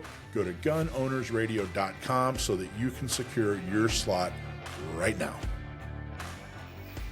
Okay, we're here at NRA 2026 in Houston, the annual meeting, and we're sitting here with Huey Laugesen. You are I believe, the youngest NRA board member ever elected onto the board? Yes, that's the rumor. That's the rumor. That's the rumor. That's yes. the fact, it sounds like. Yeah. That's phenomenal. There's man. definitely nobody knows of any 24-year-old or younger ever being elected to the NRA board, and I'm 25, so definitely, youngest ever NRA board member. And when were you elected? I was elected, so they announced the election results just at the beginning of April. I believe it was April 3rd or something like that, and took office technically yesterday after the adjournment of the members' meeting here in Houston. Phenomenal. That's right. Congratulations. That's really, really great. And I'm already seeing NRA. They put out a press release, right? And they're really embracing the fact that a 25-year-old got elected to the board of directors. I'm not sure that they put out a press release about it. I but saw a press release. Who was that? Somebody did. Yes, somebody's happy about it. CSSA put out a press release about it. And you're the executive director. I'm the executive director of CSSA. That stands for the Colorado State Shooting Association. And that's the official state association of the NRA in Colorado. Phenomenal. Yes. And what do you guys do in Colorado? What does that organization do? So we advocate for Second Amendment rights. We promote safe and responsible use of firearms, and we do marksmanship competitions around the state as well. Which I got to tell you, Colorado. I've lived in California. I've lived in Southern California for like 30 years, and Colorado is one of those states that a lot of Californians fled to. Said, "Oh, things are too crazy here. I can't own and carry and whatever. I'm going to Colorado. I'm going to the land of milk and honey in Colorado." Colorado has really, really turned into a battleground state when it comes to Second Amendment rights. Colorado is at this point one of the most restrictive states in terms of their the regulations on Second Amendment rights.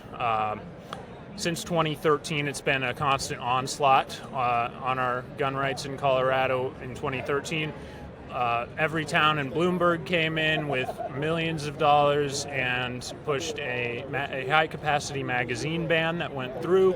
Since then, it's been one thing after another. There is an excise tax on all firearms and ammo and gun parts that you buy in the state. All gun dealers have to have a state permit in addition to their federal firearms license in order to operate legally in Colorado, and the requirements to get that license are quite burdensome, and they're looking at increasing the burden of those requirements with a new bill this year. Adults between the age of 18 and 21 can no longer purchase any firearms in the state of Colorado, long guns or anything. So a lot of this, they basically cut and paste right from the worst state, California, Massachusetts. They said, hey, all these crappy laws that we passed there, we're just going to duplicate it in Colorado. And now you've won some victories, though. There's definitely been some proposals that were struck down, but it still sounds like a lot of bad stuff. That's right. Through. So, in fact, in 2023, the legislature attempted an assault weapons ban, and we fought back hard against that, and it was killed in the legislature. And then that same thing happened again in 2024, and that was also killed.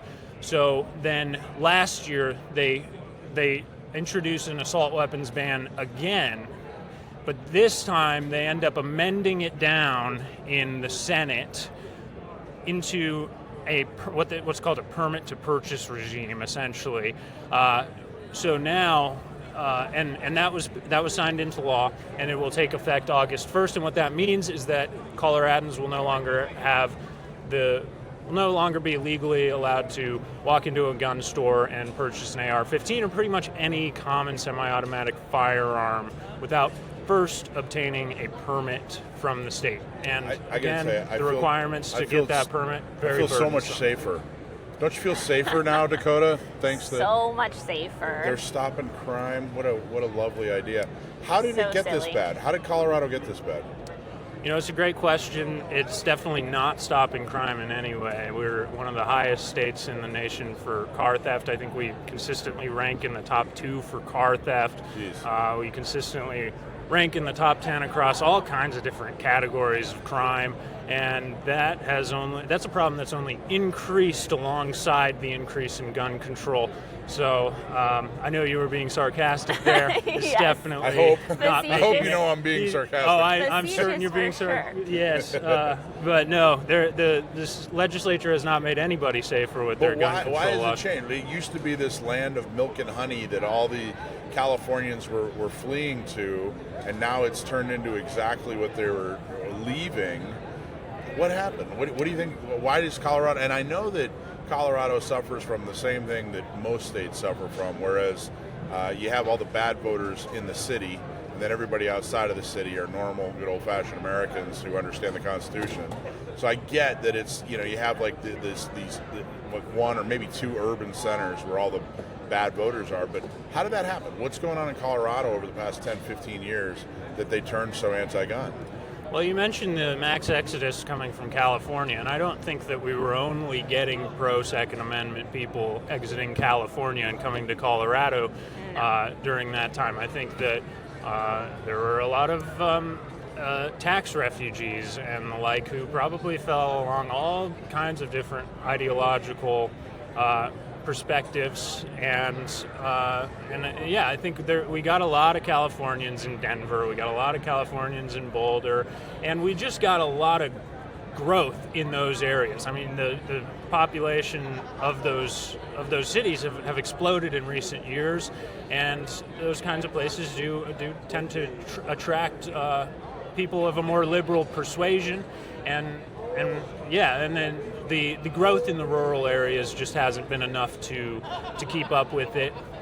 I also noticed that suburban Colorado, somewhat unlike places like suburban Texas, is,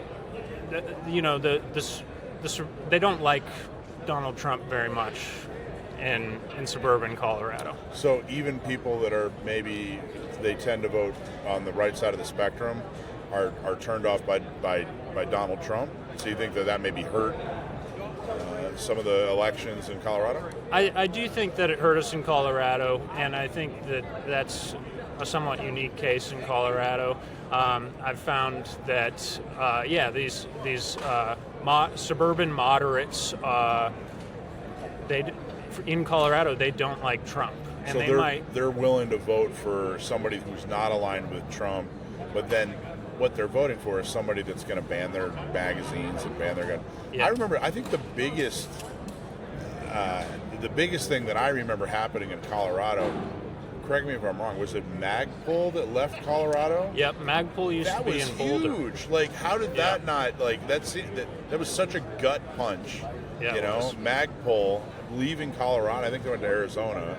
Yeah. So how did that not wake some people up, It's a great question, and it's not as though Colorado gun owners are asleep. I mean, we show up in force to every committee hearing where they're considering an anti-gun bill, and often with 500 or more people there to tell them that we think this is wrong and that you ought to vote against it.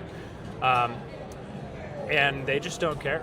They are so ideologically committed to this agenda that they don't care. They will roll right over the voters who show up in droves to tell them that what they're doing is wrong. What is the agenda? What do you think their end goal is?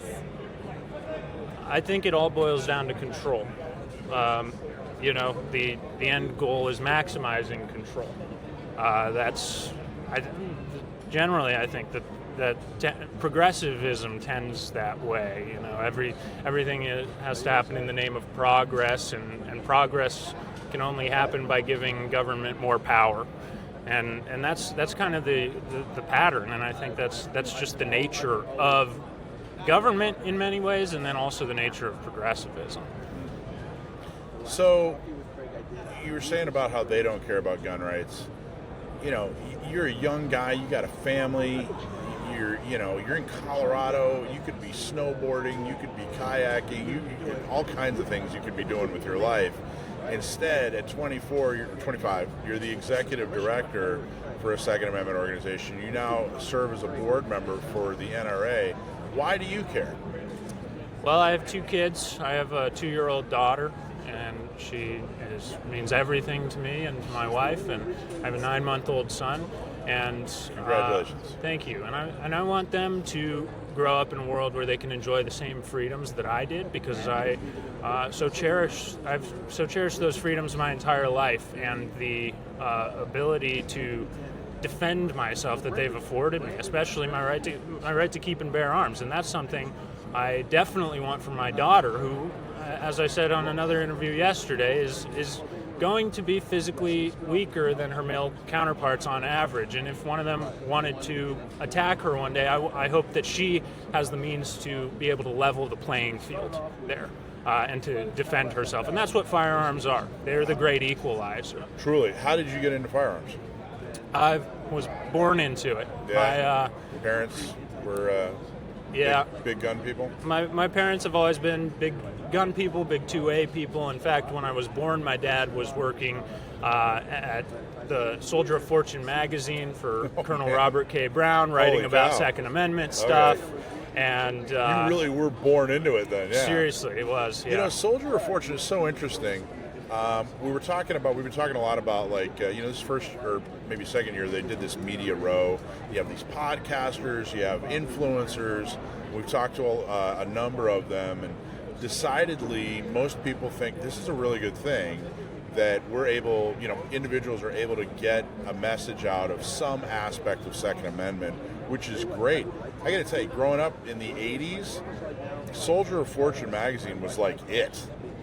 That's all I remember that we had. I mean, I don't know. I guess the NRA had their publication out, but I don't remember that being a big impact. But Soldier of Fortune was like if you were a gun guy, you were looking at Soldier of Fortune magazine. And it wasn't necessarily a purely gun publication either. No. So it's amazing. It's great. I think it's fantastic how far we've come. What are your thoughts on social media and Second Amendment and how we present ourselves?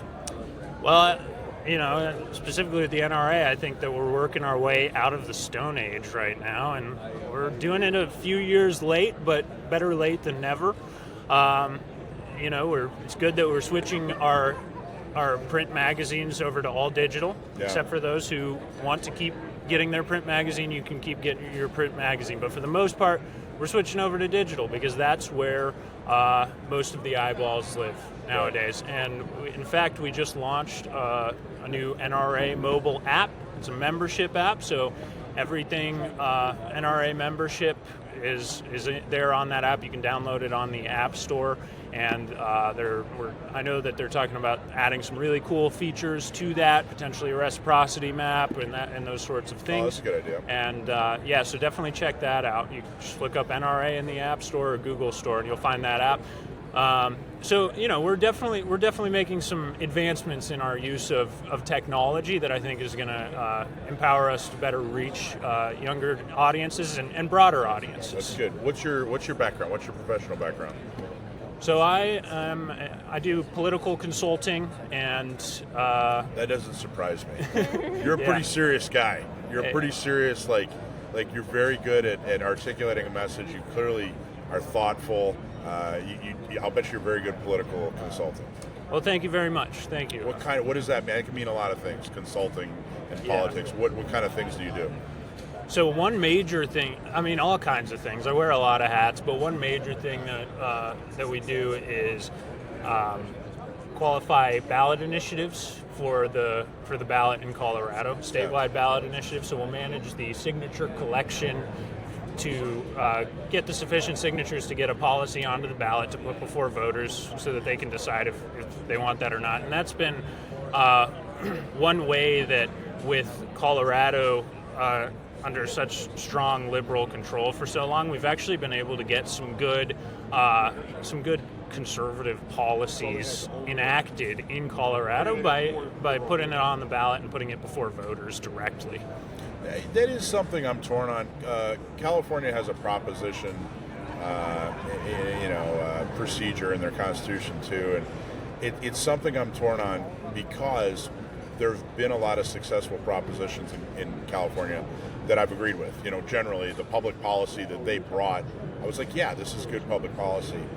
But it also, where I'm torn is, it gets really, really close to being a big D democracy, which I'm definitely opposed to. You know, Right. You know, democracy conceptually good, big D democracy. You know, 50% plus one gets to do whatever they want. Bad. So it's something I'm torn on with the propositions and, you know, the voter initiated propositions. And I don't know. I'm not sure where to fall on that. What are your thoughts in general? Convince me I'm right or wrong, or which way I should fall. Look, I totally understand that concern, and I'm not a fan of direct democracy by any means. You know, we live in a constitutional republic. It's not a big D democracy. There are elements of democracy that were intentionally included in this constitutional republic by its framers, where is appropriate. You know, such as elections. We have elections. That's democratic. But we also have a representative form of government. We don't. The entire electorate doesn't vote on every policy that our government adopts. So clearly that's not a direct democracy, and I'm not a big fan of direct democracy. What I always tell people as I'm gathering signatures for ballot initiatives like that is, you know, if our representatives in government were doing their job right now, I wouldn't be standing out here. That's when you were saying that was the first thing I thought of. If we could trust our elected officials to be upholding the Constitution, we wouldn't have to be taking initiatives, right? Like, but the system's broken, and because of how broken it is, we do have to take things into our own hands to get some forward momentum. Maybe we're proposing things that aren't like the solution, but they're a step towards a better outcome. Exactly. We got to take what we can get when we can get it. Almost, believe me, opposing good policy because I don't like the procedures, like, you know, cutting off my nose to spite my face. Right. You know, I get it, but it's something. I think it's at least a good exercise, a good mental exercise to go through. Okay, so are you in Denver? Colorado Springs. Colorado Springs? Yeah. Which is close, but not Denver. No, it's not Denver. It's quite a bit different than Denver, so it's not actually. Even close. Yeah. I don't want to offend all the great people of Colorado Springs. No. By the way, you don't happen to know a buddy of mine named Sage Nauman? Do you know that guy? Yeah, I'm familiar with Sage. You know Sage? Nauman. Yeah. I've met him once or twice. Yeah. He was a San Diegan, and he was at one point the youngest in San Diego to be elected. Oh gosh, I forget now. It's all coming back to me. Anyway, well, if you run into Sage again, tell him I said hello. I can see you two having a lot in common. He was a very thoughtful, serious thinker, political strategist as well. Oh yeah, he's He started out way young. He's definitely been a big contributor to the cause out there. Oh, cool. Yeah. That's good to hear. Yeah. All right, so what are you looking forward to for the future of NRA? Well, I look forward to the NRA, the long-standing gold standard for Second Amendment advocacy, getting back to its roots, back to its core mission, and really being a powerhouse at defending Second Amendment rights, like we've known historically. My number one priority on the board is to do everything I can to increase the NRA's effectiveness at defending our freedoms, especially our Second Amendment right to keep and bear arms, which defends all the rest of them. And a lot of that is going to come down to actually moving out of the Stone Age and into the technological era, so we can actually get our message to people, and it's not going to resonate if it doesn't get to them. They seem open to that. Every board member I've talked to has said some version of that or supported some version of that. Do you think you're going to get any resistance, or do you feel like everybody's on the same page? I think pretty much everybody's all on the same page, and the way that the leadership has decided to go about this change has been great. The fact that people, if they still want their paper magazine, they can still get their paper magazine, but Otherwise, you're going to get a digital magazine. And one thing, I think that's an excellent financial decision on the part of the association, and I do think that it's going to help our message reach and resonate with more people. How do you think the show went this weekend? The show was great. I thought it was a great show. We've got hundreds of really good, really awesome vendors around here. It's been a great time out on the floor. The members meeting was yesterday, and that went really well. It was one of the smoothest political meetings I've ever seen in my entire life. So I heard that from a few people. Yeah, so I definitely encourage any NRA members out there, if you've never attended one of these, definitely come out next year and attend this and be at the members meeting and really participate. It's really it's a blast. Are you guys, the board looks great right now, and you guys just had a great election. A lot of people who needed to go are gone. A lot of people who are going to make great board members were elected, you being one of them. Are you guys looking to recruit more board members, or do you think you have can you play ball with the team you got? I think we've got a really solid team right now, and I mean the election's over, all the vacancies on the board are filled, and I think we've got a really solid board. I know that there is actually talk about reducing the size of the board. Interesting. I've heard in that the future. Too. I don't know. What do you think about that? It sounds like is that really going to do anything? You know what I mean? What do you think that would do? I mean, it certainly could help them run some things more efficiently. You think things get bogged down when you got 76 voices trying to be heard? Yeah, certainly. I mean, these board meetings are oftentimes compared to legislative proceedings because. Do you think that more people in there? Do you think that the board would benefit from having more people in their 20s or at least under 40?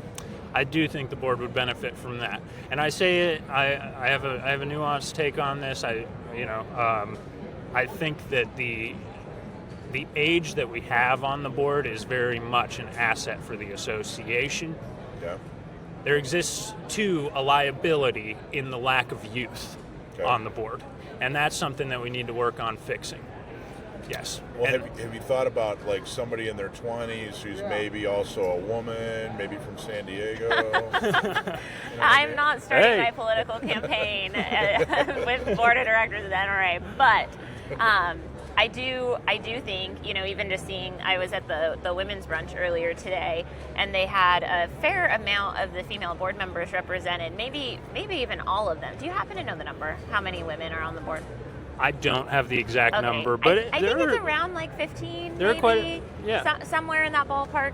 And most of them, if not all of them, were there at the meeting. And I did see a couple that seemed to be maybe in like late 30s, early 40s, but similar to the rest of the makeup of the board, a lot of older folks as well. And I think it's a great point that it adds a lot of value to the organization. There's a lot of history there. There's a lot of long-standing, policy, all of the things that are good about having a full career and a full life and then going into politics or being in the political sphere. That's present here. But when we think about like the technology age and wanting to bring more of the youth into shooting sports and even like, the youth programs, we remember, 20-somethings remember what it was like to be a kid and learning how to shoot a lot more vividly than some of our older, counterparts. And so I do think there's a lot of value in having a couple more young folks on the board. Are you the youngest person to ever serve on the board of directors for the NRA? It's widely accepted that I'm the youngest ever NRA board member. That is pretty cool. You'd be hard-pressed to find a record of anybody ever being elected at the age of 24. And so, yes. That's awesome. All right, what else? What else do you want our... isn't there a lawsuit happening in Colorado that I believe has something to do with the governor? Yes, so we were talking about all of the various egregious gun control measures that the state has passed in Colorado in recent years. One of them being an excise tax on all guns, ammunition, and gun parts. So last year, the Colorado State Shooting Association, along with co-plaintiffs, Firearms Policy Coalition, Second Amendment Foundation, and the National Rifle Association, filed Langston v. Humphreys to challenge the constitutionality of that excise tax, or rather unconstitutionality, because that's what it is. It's unconstitutional. And that's been filed, and we're working our way through the courts with that one. And then we also filed in September a Del Toro v. Polis, challenging the state's most restrictive gun bill ever passed, SB 25-003. This is a permitting regime that requires a permit to purchase almost any common semi-automatic firearm in the state of Colorado. After August 1st, when this takes full effect, Coloradans will no longer have the legal ability to walk into a gun store and purchase an AR-15, or pretty much, as I said, any other common semi-automatic firearm without first getting this permit. That process to get that permit looks like at a minimum of a 12-hour course over the course of at least 2 days. But before you can even take that course, you have to go to your sheriff's office and do a background check and get approval from the sheriff to take the course. You have to get a firearm safety ID card that allows you to take this course from your sheriff. And the sheriff actually is allowed what seems like a dangerous level of discretion in issuing or not issuing these cards when you read the language of the legislation. And that's an element of that we find very concerning. So we filed that lawsuit along with Mountain States Legal Foundation in September. That's Del Toro v. Polis. And so those are both very important cases, not only for the Second Amendment in Colorado, but around the country as well. And that's awesome. You're working with all the right people too. I mean, obviously NRA, but Firearms Policy Coalition, and the way you guys have structured the lawsuit, phenomenal. I think that's couldn't be happier. I hope that Colorado, lawsuits don't just happen; they have to be funded.